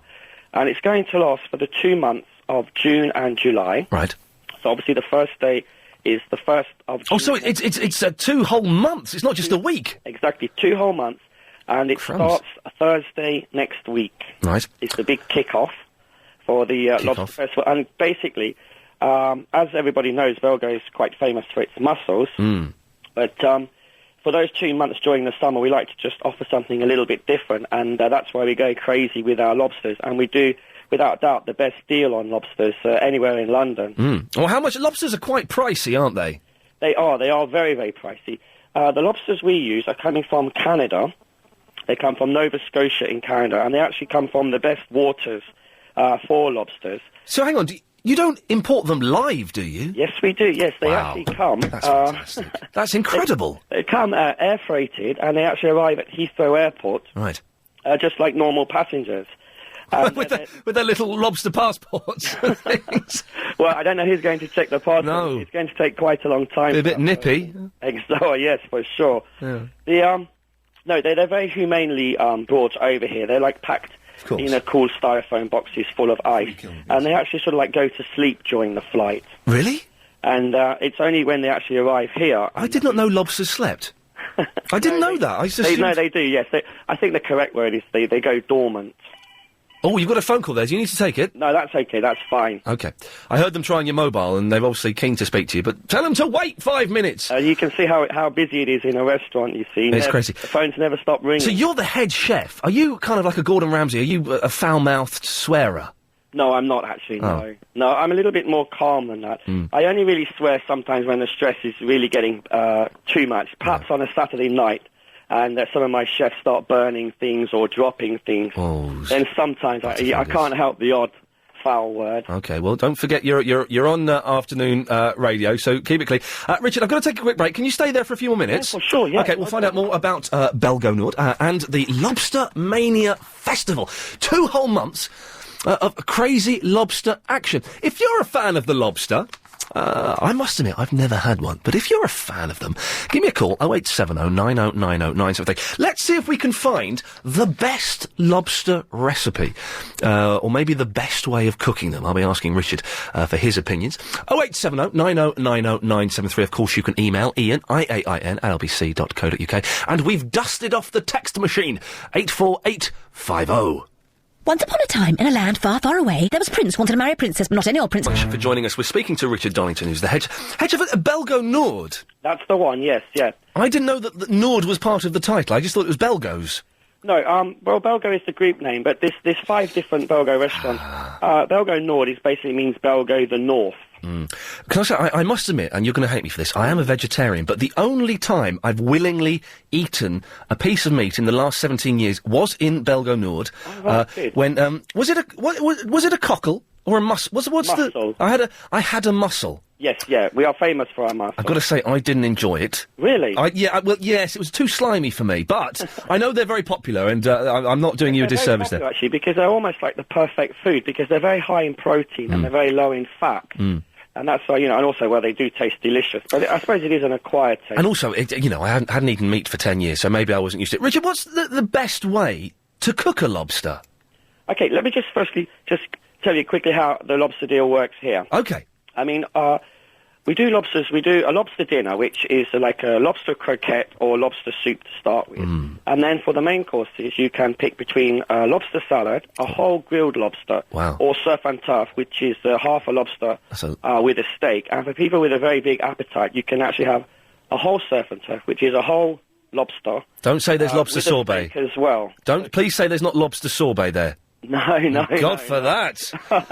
No, it's only a two-course deal. No, we haven't got a... And how much is all that going to set me back? Okay, so if you want the lobster deal... Yeah. I mean, everything is individually priced. I mean, basically, we just want to go crazy with lobsters. And last year, we actually sold 2,000. Sweet home Alabama! A fantastic amount. I mean, you can't get lobsters, these prices, anywhere else. No. I mean, for a whole lobster, it's £15.95. That's the same price for lobster salad or for surf and turf. And the lobster deal is, lobster dinner is £19.95. Have you seen, there's a place opening up, I think it's on Oxford Street, called Lobsters R Us. Have you seen that? No, I haven't, no. Well, you just walk in and you can buy, like, a lobster. It's like a kind of fast food lobsters. Really? Yes. I can't believe that's going to taste any good. No, I wouldn't have thought so, because lobsters, everybody knows it's an expensive item, and it's like not the sort of thing you're going to rush to eat, because it's actually quite hard to eat a lobster. You have to crack the claws with the nutcracker. Richard, very quickly, Nigel in the Temple Fortune's called in. Nigel, you've got a favourite lobster recipe, have you, Nigel? Oh. I do. Hello, Ian. Hello, Chef. Very well, sir. Yes, you're through to Richard. What's your recipe? Well, I like barbecue lobster or tandoori lobster's very nice, and also lobster thermidor. Really, yes. Well, lobster thermidor, that's a classic dish. That is one of my particular favourites, actually. Yeah, it's a very rich dish, though. It's quite hard to eat one completely, lobster thermidor.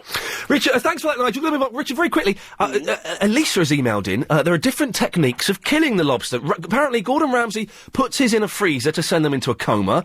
That's right, yes. Yeah, that's the most humane way. All right. Eric Chavot chops their heads off first, and Jamie Oliver puts them straight into hot water. Yes, the best way, actually, is a bit of all of those, really. It's to put them in the freezer first, so they're cold. Again, it puts them to sleep. Right. And then, actually, to take them from the freezer, put them straight into hot boiling water, so they actually never wake up to feel anything. No. And then another way, it sounds quite cruel, but is to take the lobster, and it's like to cut.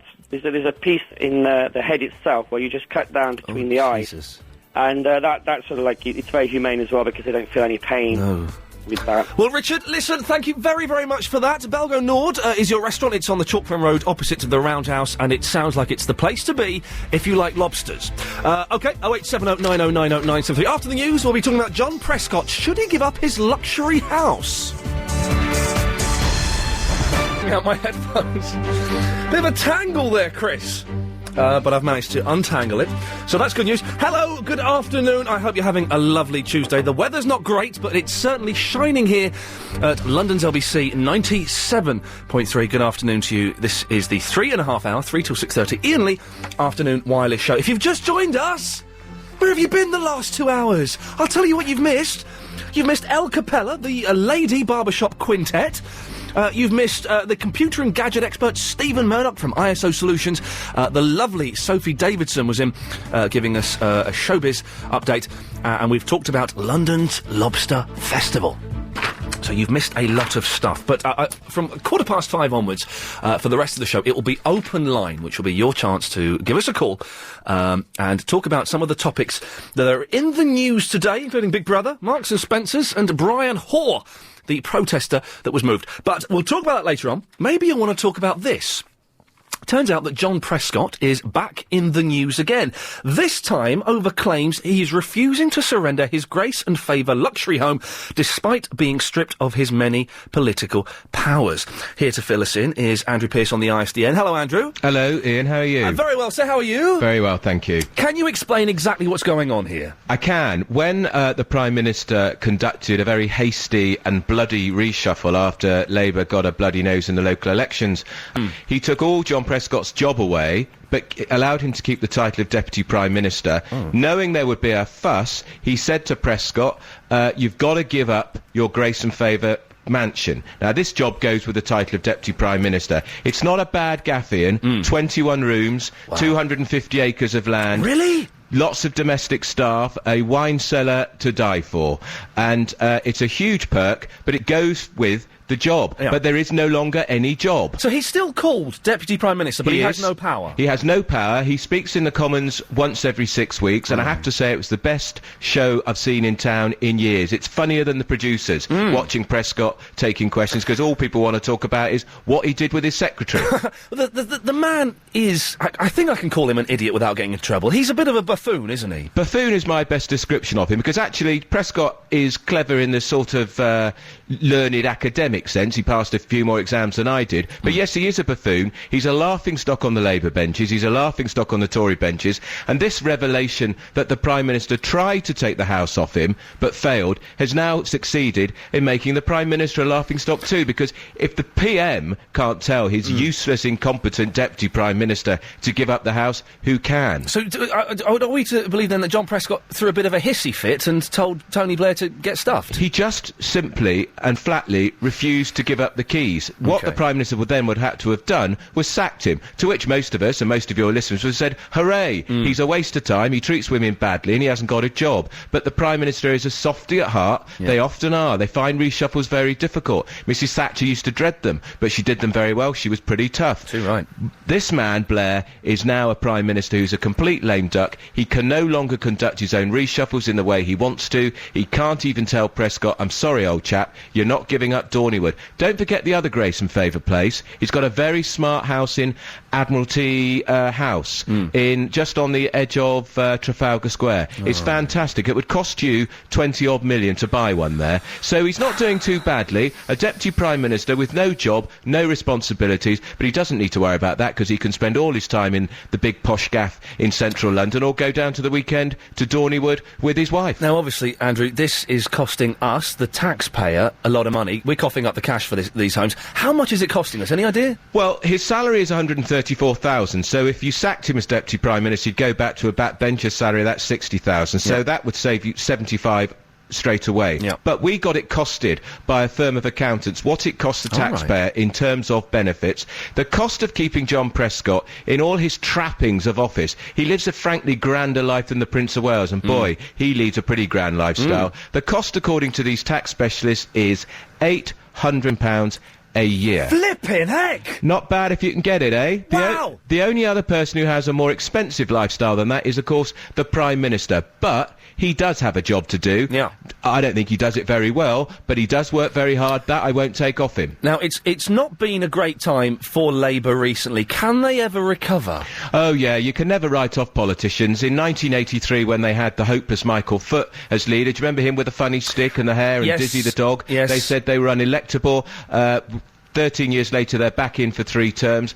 People said the Tories were unelectable after the disaster of John Major and back to basics and all the rest of it, and they're looking more like they may form a government again. They will get over this, but I don't think the Prime Minister, Blair, will ever recover his authority again. He's mired in problems in Iraq, in sleaze, his education reforms are going to get a battering in the Commons tonight. It'll change when Gordon Brown takes over, and my prediction still for that is next summer, but whether Gordon Brown will be seen by the voters as a completely new Prime Minister in a completely different government or more of the same, that's the question. We don't know the answer to that just yet. They've been wheeling Gordon Brown out and about the last few weeks, haven't they, to all these functions and stuff like that. But you're saying as late as next summer?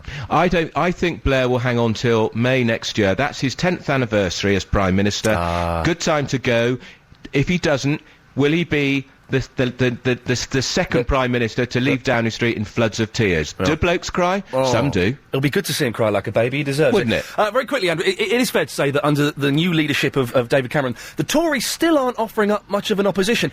What does politics need to get out of this rut? Well, the Tories need some policies. That's what they have to develop. What they say is, in response to that, if we come up with good policies, Labour will nick them. Good point, because most of the policies that Labour put into place now are Tory policies. So, but they do need to get their act together. They're slowly doing it, but there's a long way to go. If we were talking about mountaineering, it's Everest to climb, and they're only in the foothills. And Andrew, one final question. Who's going to win, Big Brother? Oh, I don't know.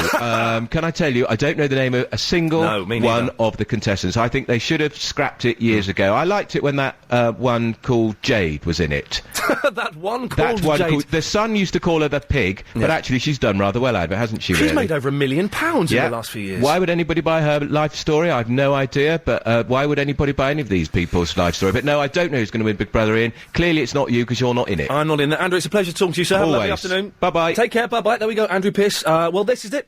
You can give us a call now, 0870 90 90 973. It's open line for the next hour and a quarter of the show. What do you think about John Prescott? Should he give up over £800,000 a year to support John Prescott?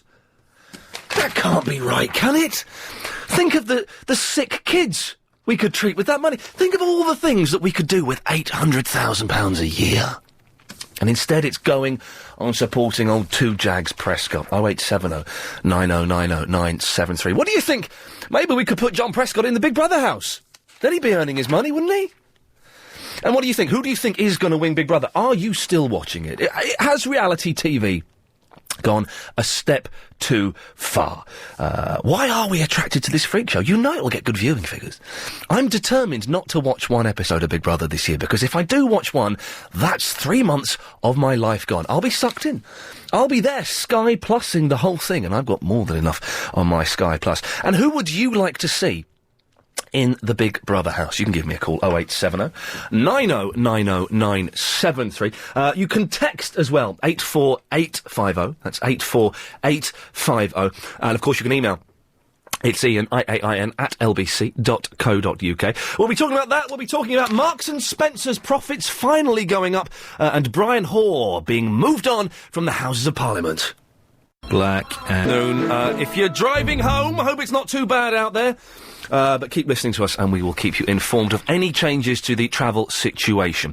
Open line coming up, 0870 90 90 973. Before we do that, let's find out what the weather has in store for us, with the LBC weather expert, Chris Lowry. Chris. Well, showers are on the way again through this evening, and more particularly overnight tonight. We've got a band of showery rain coming down from the northwest, and that's going to be with us later in the night and first thing tomorrow. So a wet rush hour tomorrow morning, and that's going to be mean a day of unsettled weather tomorrow. Lots of showers around, persistent rain as well. Quite a breeze blowing, cool, 15 degrees the high. So summer really not anywhere near us yet. Now, I'm surprised, Chris, that you don't write this information down. This is all in your head. It is, yes. I absorb it. That's well, this like is the a rumour going sponge. around, yes. Well, I'd never call you spongehead. That could only be rude. Chris, thank you very much. Half an hour? Yes, fine. It's a day, thank you. Okay, hey, listen. This is too good to be missed. How would you like to win a Sony 32-inch LCD high-definition ready television? There's more. A Sky high-definition box. There's more. Plus a year's free entertainment from Sky, including Sky Sports and Sky Movies. They're the good ones. Well, you can win that all this week with Nick Ferrari at breakfast, weekday mornings from 7, and then again with James O'Brien from 10. Identify the classic clip that Nick and James will play out each morning. Sky high definition... I can't speak. It's breaking these teeth in for someone.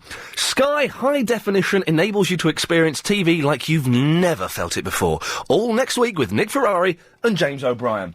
OK. The last hour and 10 minutes of the show. What are we talking about? Well, we're playing the Mystery Voice competition. The first Mystery Voice has gone. It was Prince Charles. So this is the second one. Who the heck is this? There's not much there. I'll do it one more time. 0870 90 90 973. LBC mug up for grabs on this one, so it really is worth having. Also, Big Brother. You been watching it? It's only started a few days ago, and already it's on the front page of all the lower rent red tops. I've not seen any of it. Should I go home this evening and start watching the Big Brother? Isn't reality TV dead? And who would you like to sit in the Celebrity Big Brother house? 0870 90 90 973. And we were just talking... paper. To Andrew Pearce about John Prescott, who's back in the news again. He is... sacked, all but in name. He's still got the name of Deputy Prime Minister, but he has no powers, and he is refusing to surrender his grace and favour luxury home. Should we get rid of him? Can we kick him out of there? He cost us over £800,000 a year. 0870 90 90 973. We'll want to talk about Marks and Spencer's as well. They've announced a spectacular revival over the last 12 months with a 35% increase in profits, taking their total turnover last year to £751 million. Have you gone back to M&S? What do you think of it now? The food has always been excellent, but what about the clothes? And isn't there a stigma attached to Marks and Spencer's? 0870 90 90 973. And anti-war protester Brian Hoare has been moved on nearly 5 years to the day since he started his campaign outside the Houses of Parliament. Do you think the police were right to move this guy on? Surely all protests need to be run by the police to make sure they don't inconvenience anybody. Give us a call on that and pretty much anything else that's in the news. Gregory is in Oval. Hello, Gregory. Hi, Iain. I didn't spoken to you for a long time. It's good to have you on board, sir. It's good you're talking about politics today. Yes, we are, sir. It's very sweet. Yes. Yep. You know why he can't get rid of Prescott? Why can't he get rid of... This isn't going to be a bad joke, is it? Yep. Too fat for the door? Yeah, but you remember that Prescott is a good puncher. Ah, yes. So the Prime Minister is scared. Are you saying that Tony Blair is bottling out of kicking out John Prescott just in case? He is scared, Ian. He's scared. He's scared to get rid of him. Yeah. I once saw a television documentary series called Bailiffs. It was narrated by Dennis Waterman. And what it was bailiffs would go round to people who, owed a lot of money. Yep. And they wouldn't beat them up, but they would threaten them. And They would threaten them, yeah. They always got the money back. Can't we just send the bailiffs round and kick him out? Exactly. Because the Prime Minister is scared to, what he has to do, just sack him. And he can't sack him. To do what, sorry? He has to sack him. He has to what to him? Prescott from the office, yeah. He has to do what to him? Yeah, he has to sack him. I mean, sack John Prescott. Sack him! Yeah, sack him from his office. Sack him, From his, yeah. But what is he doing? He's not doing nothing. No, he's not. Well, here's an idea. How about... Well, they have to put him on Women Affairs. Put him on Women First? Women Affairs. To guide women. There's 25 rooms in this house. How about we send 25 homeless round there to kick him out and then they can take over? Sounds good to me. That would be very, very fantastic. It would. I'm being slightly flippant, Gregory, but I think you get my point. Thanks for the call. Eduardo's in the Chigwell. Yes. Eduardo. I'd like to make a point that's missed in the debate so far. Okay, yes, please do. If there's any gaps, we'd like you to fill them. Well, basically, at the end of the day, we should have kicked this bloke out of Parliament Square a long time ago. John Prescott? No, the protester. Oh, Brian Hoare. Brian Hoare has been protesting outside the House of Parliament for nearly 5 years, and the police finally moved him last night. Yeah, he's been claiming benefit, I bet, as well. More than likely. And he's had a place to stay.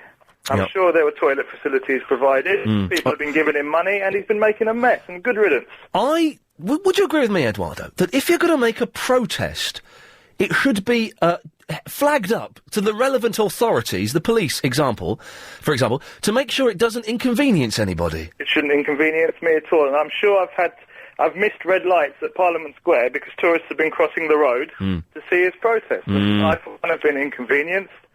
Therefore, he should... Well, I'm glad is he gone yet? They're just taking his posters away. I think he's gone. I wouldn't be surprised if the fellow came back. I mean, what was he protesting against? Illegal war in Iraq? Well, how can it be illegal? Well, exactly. How can a war be illegal? Indeed. Eduardo, on a slightly lighter note, have you gone back to Marks & Spencer's? Not since the last incident. Wow, I think we should leave that mysterious tale there, just in case. I don't want to be sued by either Mr. Marks or... Mr. Spencer's got a blooming good legal team, haven't they? Ian, on the email, Robert in the Romford. I'm the same as you. I'm trying to watch less than an hour of Big Brother over the whole 13 weeks. So far, I've only seen a 20-second clip on GMTV. If I do it, I escape with my brain intact. At this rate, I'll only see 4 minutes of it. A couple of rude emails there. Don't know. What does WTF stand for? As in, WTF you doing to your show? Don't know what that means. Chris has emailed. If you're going to email, can you keep it clean?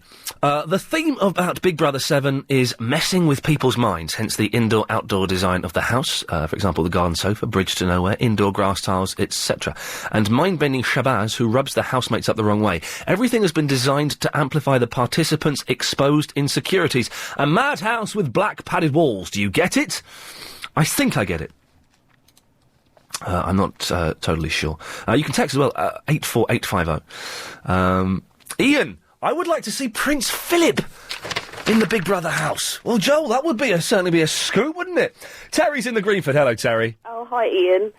I wouldn't actually advise anyone to watch Big Brother because it's a serious addiction. Well, it's like heroin, isn't it? It is. It will take your life away. You'll forget your friends and you'll just be in this blissful world. Are you a Big Brother addict? I am, and I probably need help. I'm trying to withdraw this year, but it's very hard.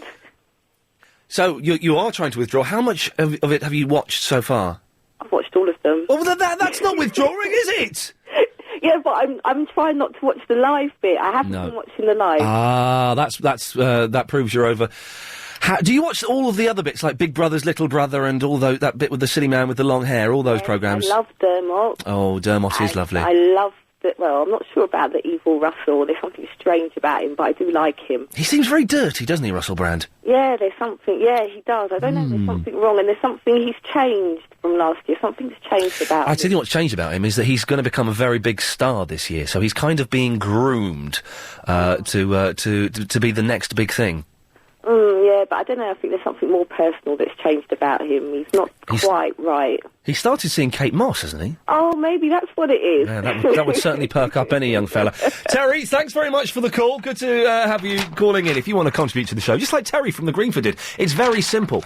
You just give me a call, 0870 90 90 973. Big Brother, Marks and Spencer's profits up. I really want to know, what was the last piece of clothing you bought from Marks and Spencer's? More of your calls, emails and texts after this. If you've just missed that bit of Iain Lee... Addict, it's getting too good. You have to watch it. From Helen. Oh, and you can stop texting in and emailing with WTF. I didn't realise it meant that. Apology. 08709090973 is an hour left of the show. It's open line for the last hour of the show. If you want to give us a call about the topics of today, that you're more than welcome to. I'll be happy to hear your point of view. More of your calls, texts and emails after the latest LBC 97.3 news. Grey, it's miserable, it's cold out there, so don't worry about the weather. Just close the curtains, put the lights on, and have a listen to this. If you're driving home, obviously don't draw the curtains. Why don't we have curtains on cars? That would be good, wouldn't it? You could have the little curtains. Anyway, I'm going off on a tangent there. 0870 90 90 973. Talking about Marks and Spencer's. Their profits are up 35% the previous year. Meaning their total turnover last year was £751 million. A real turnaround for one of Britain's best-loved shops that was struggling in recent times. Have you gone back to M&S? And what was the last piece of clothing you bought there? Andy, with an I, so it's a lady, has emailed in. Oh, dear. Iain, I bought a load of lingerie from Marks and Spencer's last because they have some really pretty stuff and some fabby strapless padded bras. Wow. And on the subject of John Prescott, Jim says, Iain, what if Prescott came to a compromise and didn't live there, but rented the rooms out to his secretaries, who would then be able to have free reign of what they could do with the house? Changing the locks would be a good start. Joseph is in the Bracknell. Hello, Joseph. Hello, Iain. Hello, Joseph. I think you should go ahead and watch Big Brother this year. Really? Yeah. I tried. I was a little annoyed with it, and I was debating not watching it because I auditioned for Big Brother this year and didn't get picked to go on. You auditioned for Big Brother? Yeah. Why did you want to go on there? Because I thought it'd be great. Good fun. Okay. And good way to meet women. And it's a good way to meet Tartu. Oh, yeah, I take your point, actually, yes. Yeah, plus a chance to possibly win $100,000. I could do with that. But it's kind of humiliating, though, isn't it, Joseph? Well, no, I'm pretty secure in myself, and I think I could put up with it. And get to meet Davina.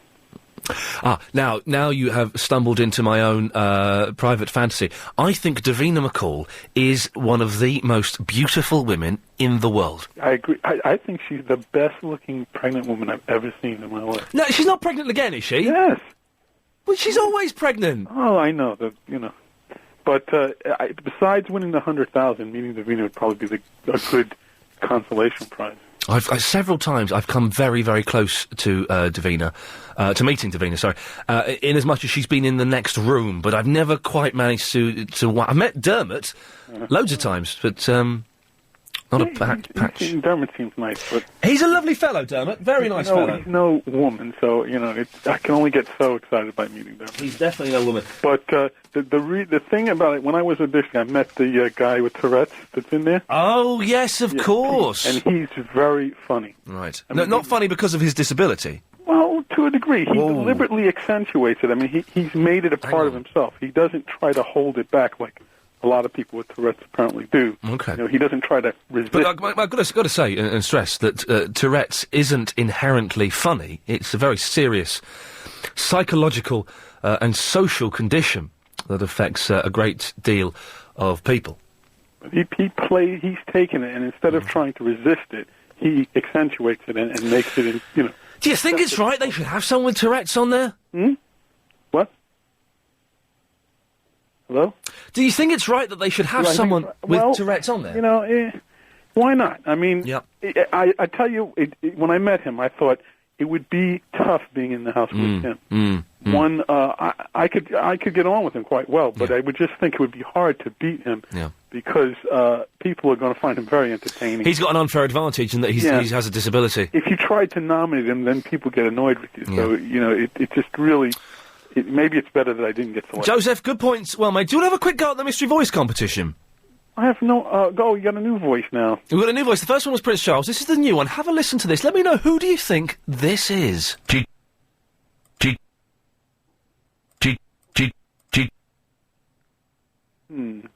It's so short. Yes? That's true, he is. It's Dermot O'Leary. Ah, no, it's not Dermot.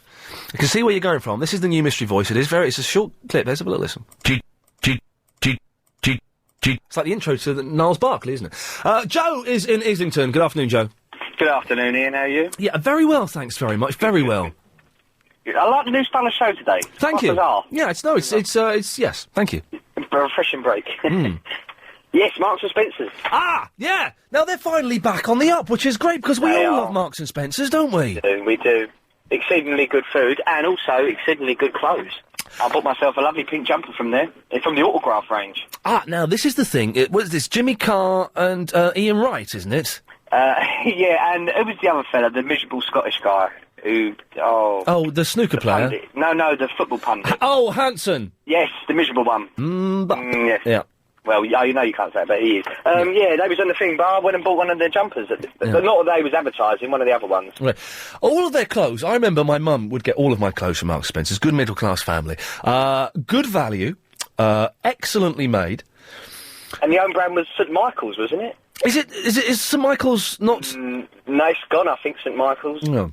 And they have changing rooms there now, and you can pay with credit cards. It's amazing. And check as well. Hey, now that's funny you mentioned the check, Joe. I was in a petrol station last night filling up, and it said, there was a sign outside that said, as from the 1st of June... Ah, no, the ones yet. We will no longer be accepting cheques as payment. I know, I think it's a disgrace. Is it the end of the humble British cheque? I think it is, but have they got a right to say they can't accept cheques? I don't know, because I always thought that cheques were legal tender, and therefore they had to be accepted. They are. As long as you've got a cheque guarantee card, that means your bank guarantees your cheque, so I don't see why these people can turn around and say what we can and cannot use. You never know, next thing you know, we said you can't use money. Yeah. Only debit and credit cards. Yeah, well, I'd be interested to know if anyone out there knows the legality of the usage of cheques. I can believe it. As from the 1st of June, we will no longer be accepting cheques as payment. What are students going to do? Nisreen's in the Aldgate. Hello, Nisreen. Hello, Ian. How are you? Yeah, very, very well. Thanks for asking. Very nice show today, I must say. Thank you. I just wanted to say about Big Brother. I think you should watch this for only one thing. You know Pete, the guy with the disability. The Tourette's. Yeah, it's really, really annoying because they treat him really patronisingly. Oh, one of those. See. He's not a pet. They're always petting him and stroking him, and especially the posh girl. I don't know her name because I haven't been able to learn their names yet.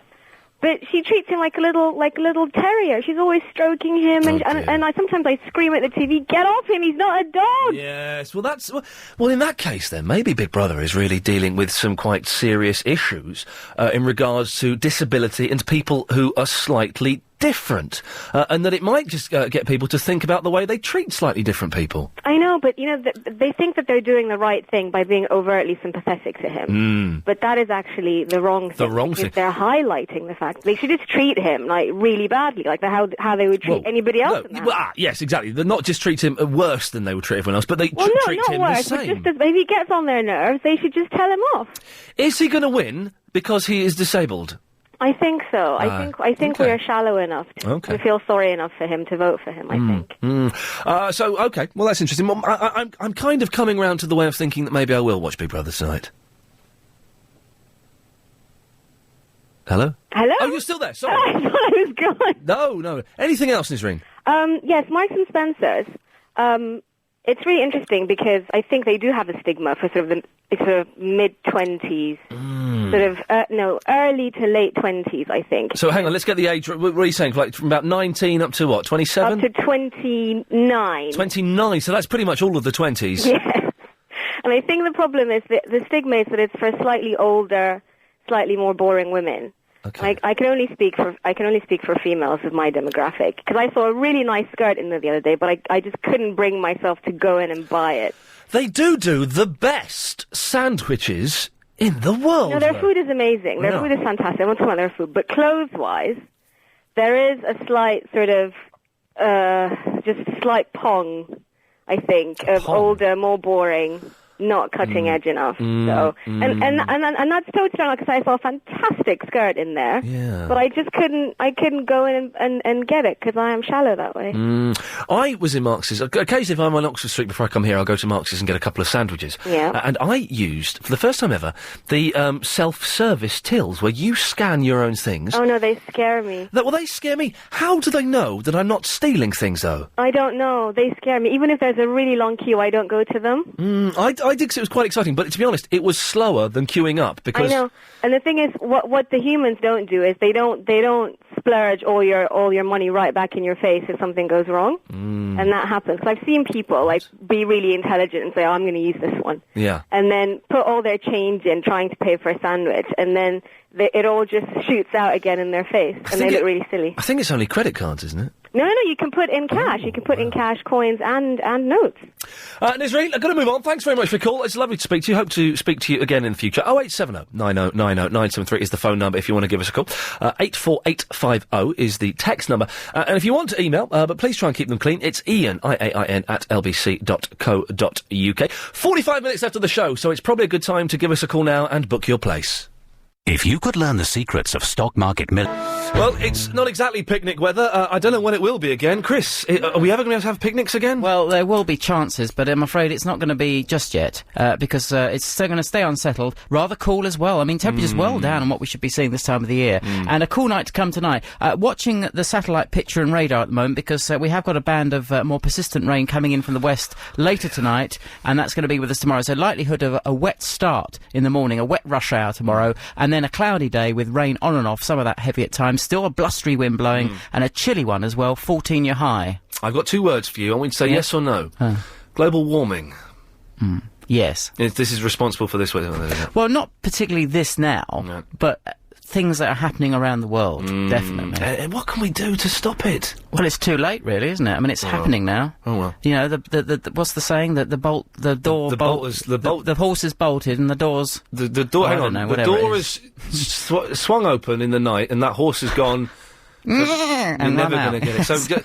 So we can't make it any better. Let's get our aerosols out and just keep using them, shall we? Oh, that's no. You shouldn't say things like that. Chris, thanks very much. Speak to you in half an hour. 0870 90 90 973 is the telephone number if you want to give us a call. It's open line. We've still got this mystery voice. I think Joe wants to play the mystery voice game. Hello, Ian. Hello, Joe. How you doing, mate? All right, mate. You? I've only rung up to guess the voice. Okay, well then we probably shouldn't chat then, should we? I don't know. Joe, switch your radio off, Joe. Oh, it's off. I'm in the car. Okay, well, I just heard it. Okay, but I feel there's a bit of tension between us, so let's get on with this, shall we? Sorry. Who's no this? Tension. Noel Edmonds. You're saying it's Noel Edmonds? No, Edmonds? Yeah. From Deal or No Deal? Yeah. Do you watch that Deal or No Deal, Joe? Whenever I can. I'm on my way to work at the moment, so if I'm at home, I'll watch it, otherwise, no. Yeah, well, what do you make of it? I don't know if I can get my head around it. No, it's good. It's a good show. I've seen the American Deal or No Deal. No, I had the pleasure. No, I have. And it's very, very different. It's very glitzy, very glam. There's only one contestant, and the suitcases are held by 25 beautiful women in dresses. Very nice. More money, I suppose, as well. Yeah, but much more money. Joe, you're saying Noel Edmonds? Noel Edmonds, mate. Yeah, you're wrong, I'm afraid, Joe. Have a great evening, mate. Bob is in Thamesmead. Hello, Bob. Hello, Ian. I was astonished. I listen to you every night. I've never really spoken to you, but I was astonished to hear this fellow say somebody's refusing to accept cheques now. What is happening? I have seen this, and a couple of people I know have seen this. There are signs in certain petrol stations, I won't mention what they are, just in case I'm wrong, saying, as from June the 1st, we will no longer be accepting cheques as payments. We apologise for any inconvenience. Well, it's a dilution of the fabric of our economic system. Would you be very bored if I told you what the legal definition of a cheque is? Oh, no, I wouldn't, Bob. I'd be fascinated. Away you go. The funny thing is that a cheque is like cash. It's a bill of exchange, yeah? Yeah. And a bill of exchange is an unconditional order in writing addressed by one person to another, requiring the person to whom it is addressed to pay at or on a future determinable day a sum certain in money.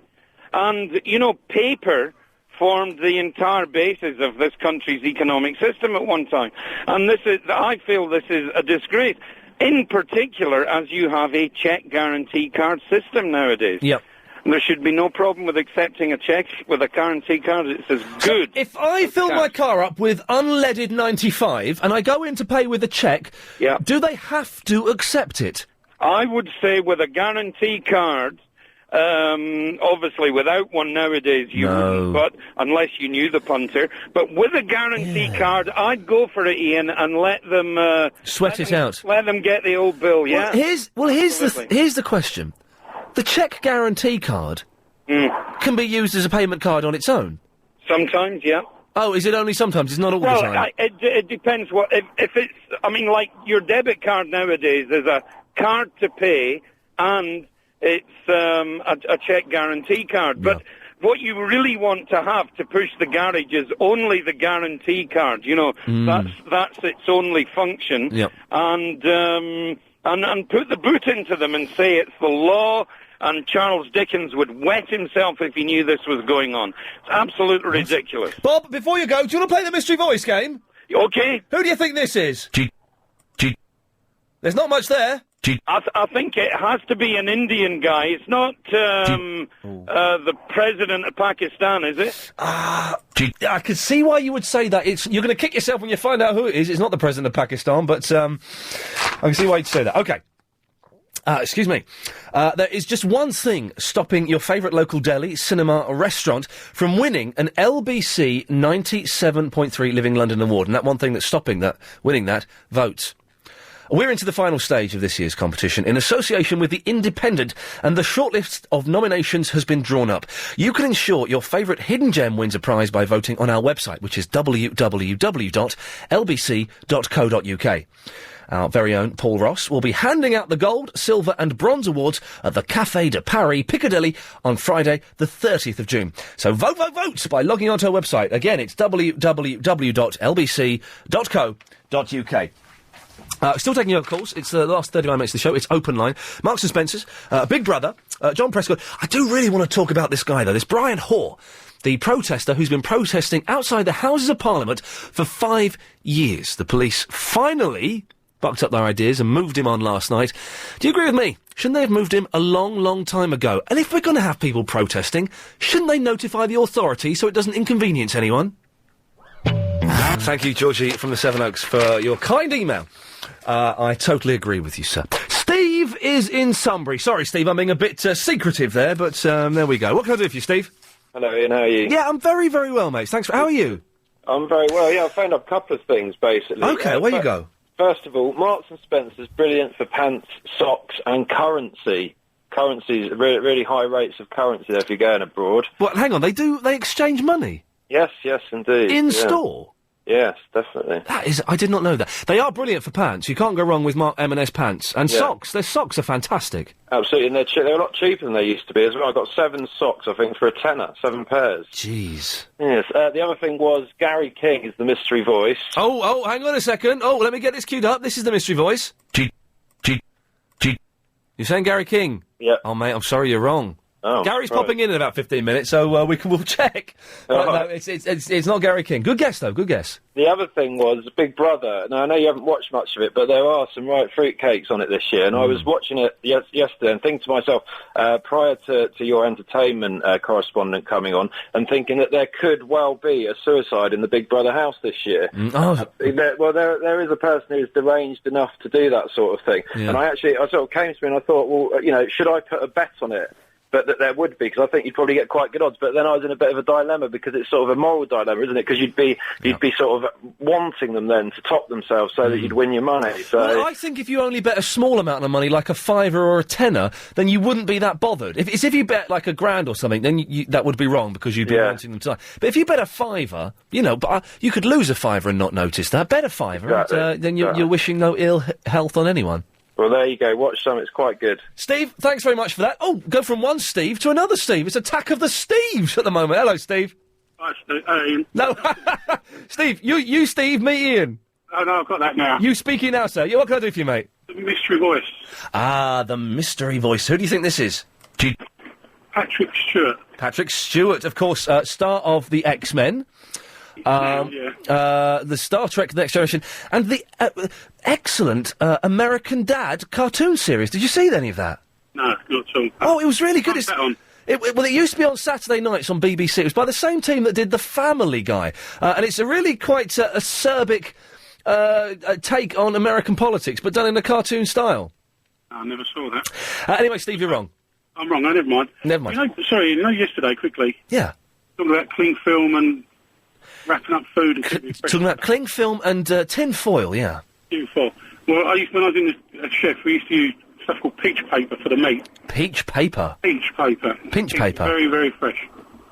No, none of it sweats or anything like that. I don't know where you get it from. Probably down the meat market now, I'd imagine. Catering supply of some sort.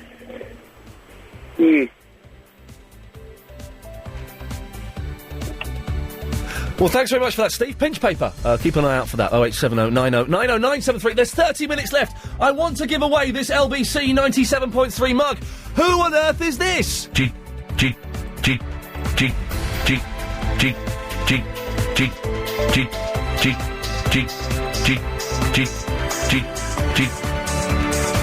Okay, basically, at the end of the day, this protester, what's his name, Brian Hoare, should have been moved on years ago, shouldn't he? He's been protesting outside the House of Parliament for 5 years. Aren't we living in a heightened security age with the threat of international terrorism, Al-Qaeda breathing down our necks, and this guy's allowed to hang around outside the Houses of Parliament for 5 years? 0870 90 90 973. What do you use on that? Also, have you started shopping at Marks and Spencer's again? Why have you gone back? Why did you leave it in the first place? And who is this mystery voice? Gary King's coming in a few moments to tell us what's happening on the big quiz tonight. But before all of that, Alex is in Euston. Hello, Alex. How's it going, mate? Yeah, it's going very well, Alex. What can I do for you? Yeah, I know the mystery voice is. You know who the mystery voice is? I think I do, yeah. Okay, well, let's have a little go. Who do you think this is? James O'Brien. Ah, James O'Brien, who does an excellent show, weekdays, 10 till 1, here on London's LBC 97.3. And is also going to be doing a stage show with Steve Allen. Oh, right. Can you believe that? Would you go along and see that? No, not really. Oh, dear. Well, it should be a lot of fun. Apparently, their first date has sold out already. Oh, I don't know about that. Well, it's true. I don't know about all that, but... It's true. One other thing. Am I right? No. You're wrong. Sorry. I'm wrong. You're wrong. I can't be wrong. Well, you can, because it's not James O'Brien. All right, one other thing. Go on. You had a smelly armpit the other month. Okay. Yeah, I know the perfect cure for it. Which is? It's a Dove roll-on, but it's like a cream. A Dove roll-on, but it's like a cream. Alex, thanks very much for that. I don't really know if this is the arena for that kind of discussion, but thanks anyway. How did he slip through the net? Paul is in the Chingford. Hello, Paul. Geezer, how are you doing? Yeah, good evening, mate. What can I do for you? Oh, mate, I've just had to come from down the road, down by the Houses of Parliament. Oh, right. And I'm feeling a little bit sad, because they've tore all his pictures down. Good. And his writing and all that. Good. He's done for so long. Yeah. And It was a mess, mate. It was a mess. He's sort of alone, surrounded by about 20 people, and Charlie Chaplin, of all people, turned up with these night. Oh, hang on. Are you saying that he's still there, this Brian Hoare character? Oh, yeah, he's there, He was on the phone a minute ago to someone. Can't the police just arrest him? You know what? There's about 5 vans absolutely full of police that are parked by the courthouse, photographers and everything. They're just sitting there, wasting public time and money. Yeah. I mean, he's not offensive now. He's just. This is what you do. This is what you would do somewhere else. Steam in there, arrest him, put him in the back of a van, give him a slap. He'll never do it again, Paul. Yeah, you got to hurt him. Definitely got to hurt him. Well, within the boundaries of the law, but maybe the law should be changed a little bit. It's like those. They sort of change when they get in the back of a police van, the law, doesn't it? Well, I think so. I think it's a law unto itself. Usually. Paul, do you want to have a quick go at the mystery voice?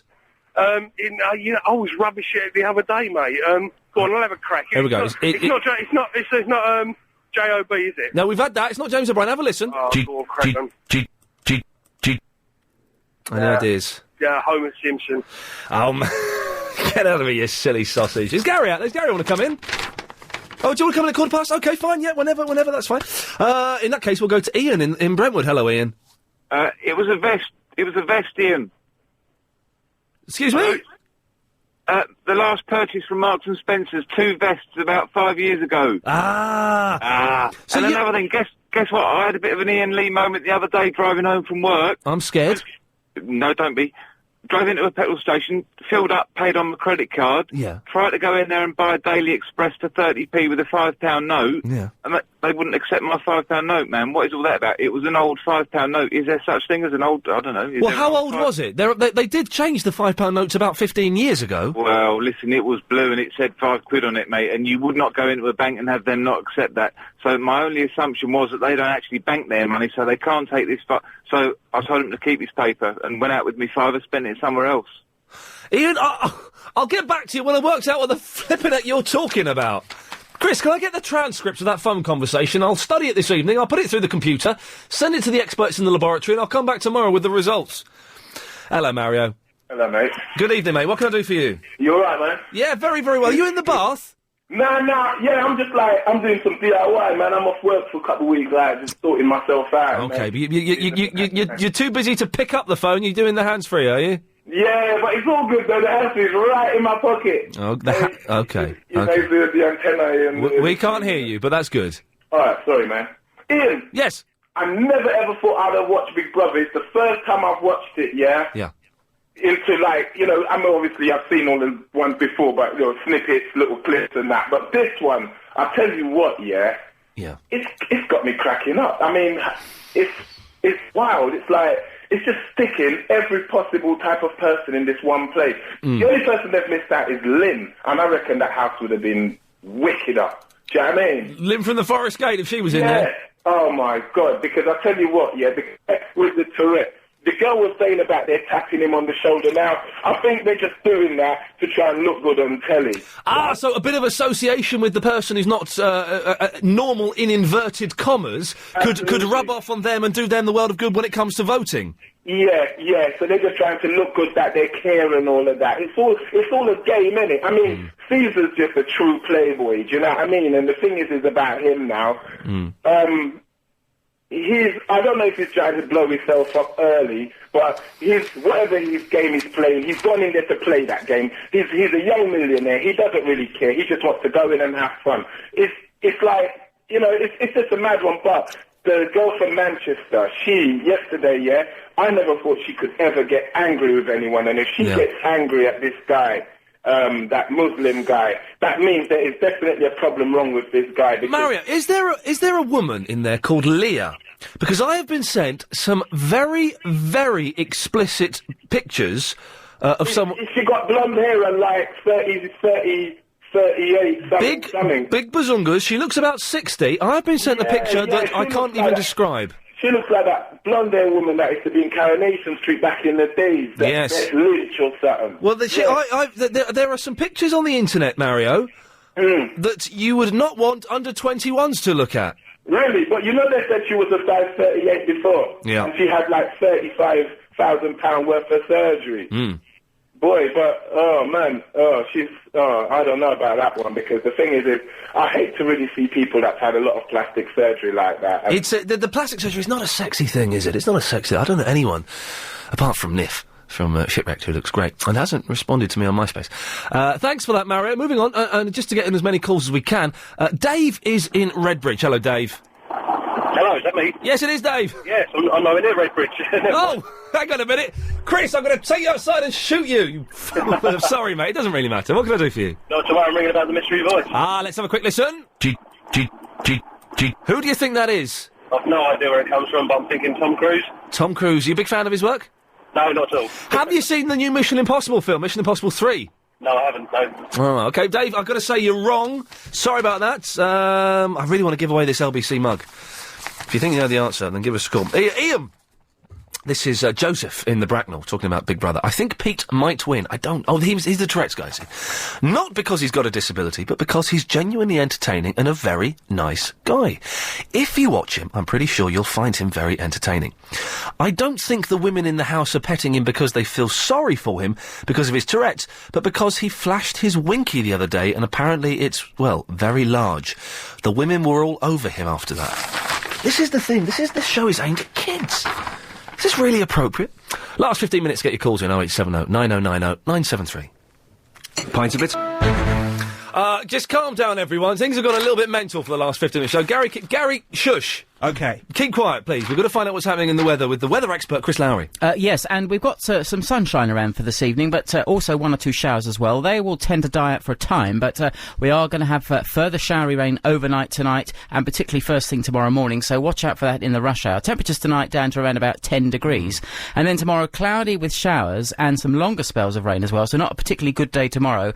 Top temperature, 14 degrees, feeling cool in that strong, brisk breeze. You sound now, Gary, would I be right thinking that Chris sounded a little bit peeved there? Did he? Why? He just sounded a little bit, I don't want to be here, I've got better things to be doing. Was it sharing a studio with me? Well, he always, whenever I see Gary King, he always wants to cause a fight. Yes, I will not have a punch-up in here. No. So I'll see you outside, Gary, okay? Yes, not in the studio. We'll conclude the business outside. Yes, respect the space. Chris, thank you very much for your help today. Thank you. What are you up to this evening? Anything exciting? I'm going to the gym. Oh, here we go, of course. Yes, that old chestnut. We'll have a good time. See you later. After our fight. Yes. Gary? Yes? Don't look at him. Let him walk out behind you. Come on, let's... Am I balling him? Gary. Am I balling him? He said eyeballing. Yeah. Big quiz tonight at 7. Is that new from Apple? Yes. What's happening?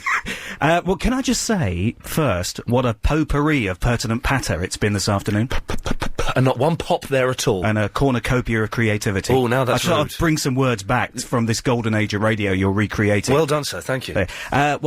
Tonight is, it's almost 0 hour. We've got 4 shows left to find somebody to give £1,000 to. Who do you know who's in the lead at the moment? It's Stevie, innit, from Bracknell. It's Stevie, who's got 10,200 and something or other. Wow. That's not on my notes here. But it is over 10,000. But, that's only 10 in the first bit, the minute to win it, and then maybe 8, 9 or 10 gambles.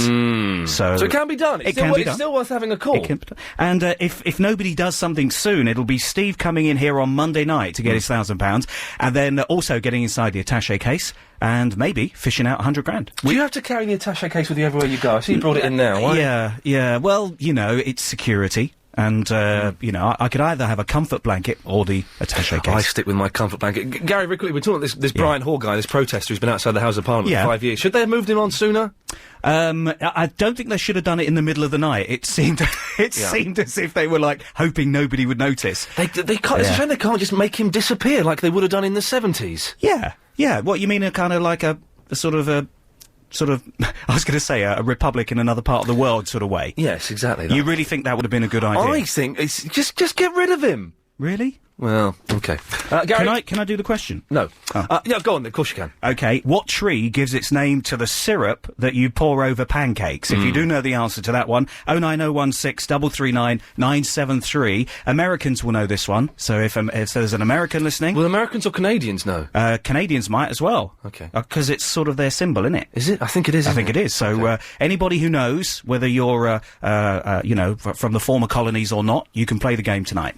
Gary, excellent stuff. Look forward to it. Shall we be listening later on? Have a lovely evening. Can I do the number? Oh, for God's sake. Well, sorry. Why don't you just do... Why do you keep pausing for breath? I thought you were a professional. No, sorry. 09016 339 973. The number for the big quiz tonight from 7. I've stopped now. Have you finished? Can I... Yeah. Okay, excellent, Gary. Thanks very much. See you later on. Have a good one. Gary King, big quiz, 7 o'clock. It's worth giving it a call because there's £100,000 ultimately at stake, and that's not bad, is it? That would be very nice. Okay, we've got 7 minutes of the show left. Let's try and squeeze in as many of your calls as we can. We've got the mystery voice here, if you know what that is. 0870 90 90973. Verinda is in the East Ham. Hello, Verinda. All right, hello. Hello, Verinda. Yeah, you were talking about Big Brother then? Yes, we were, yes. Well, it was all right. I've seen it, but there have been better. I think last year was much better than this year. And I watched the opening night. It was a bit gay. It was a what? Bit gay. It was a bit gay. Yeah, well, there's about 2 or 3 people there who are gay, I think. Right. And a bit too hyperactive for me. Yeah. And Okay. there's a guy called Caesar who's a bit of a tart. Okay. This is just what's your language, Verinda? Sorry? Yeah, thanks very much. 0870 90 90 973 is the telephone number. Felicity's in Wandsworth. Good evening to you, fair madam. Good evening, Ian. Yes, I'm doffing my hat as I speak to you. Metaphorically, I couldn't Why are you wear... doing that? I couldn't wear a hat with these headphones. Oh. So what are you dossing then? Well, no, it was metaphorically. So Oh, okay. nothing. Literally nothing, metaphorically a hat. And why are you doing that? Because you're a lady. Oh, thank you very much. Okay. That didn't work. So, Felicity, what can I do for you? You want to play the mystery voice? I do. Okay, who do you think this is? I think it's that. I think it's possibly somebody that everybody knows very well, Yes. and he's called Mr. Ian Lee. What makes you think that? Just a hunch that I have. Felicity, you're wrong. Oh. Never mind, thanks for calling. Lynn is in Forest Gate. Good evening, Lynn. Hello, Andy. Good evening to you, Lynn. What can I do for you? Do you want to play the mystery voice? How are you? Who do you think this is? I don't know. Someone got mine right, anyway. Someone got mine right. You weren't the mystery voice? No, someone got it last week, right? Remember? Should they have moved this Brian Hoare sooner? What? What's that? He's been there for 5 years outside the Houses of Parliament, and in this heightened security age, they should have just moved him along, shouldn't they? I want to say something, Ali. I just want to say good news. Oh, good. Well, hang on a second. Let's have some good news. Very good news. Oh, it's very good news. Excellent. Shall I start now? You start whenever you want to, my lovely. Okay. Listen, I want to thank you, Ian Lee. Yes? And if the LBC management are listening, Ian Lee is the greatest. He should remain there in that organization, in your company for as long as it takes. He knows his job. Do you know what you did yesterday? What I told you yesterday? What happened? Just remind me, Lynn, what happened? And you put out and said what happened. Do you know the website is gone, Ian Lee? I'm very grateful. Thanks so much. I am. You have done fantastic job. Whatever we can do to help, we like to. Yeah, That's very kind of you to say. I'm really grateful. Thanks a lot. It's all you. It's you I have to thank. Well, Lynn, listen, I couldn't have done it without the help of you and of Agent Chris behind the screen there, and everybody else that works on this show. Lynn. Just thank you, Ian Lee. You really know you are quite good in your job. I know my eggs. Do you know what happened? No. Immediately you put it on the air that it was a fake. Yes. The lunatics started straight away because I put my computer on as well. Immediately. Everything started to disappear. What? Straight away as you were talking. Ian Lee, you are wonderful. Thank you anyway. You have done a very great job. Everything is gone. If you go to the website now... Okay, let's remind me what the website was again. The website is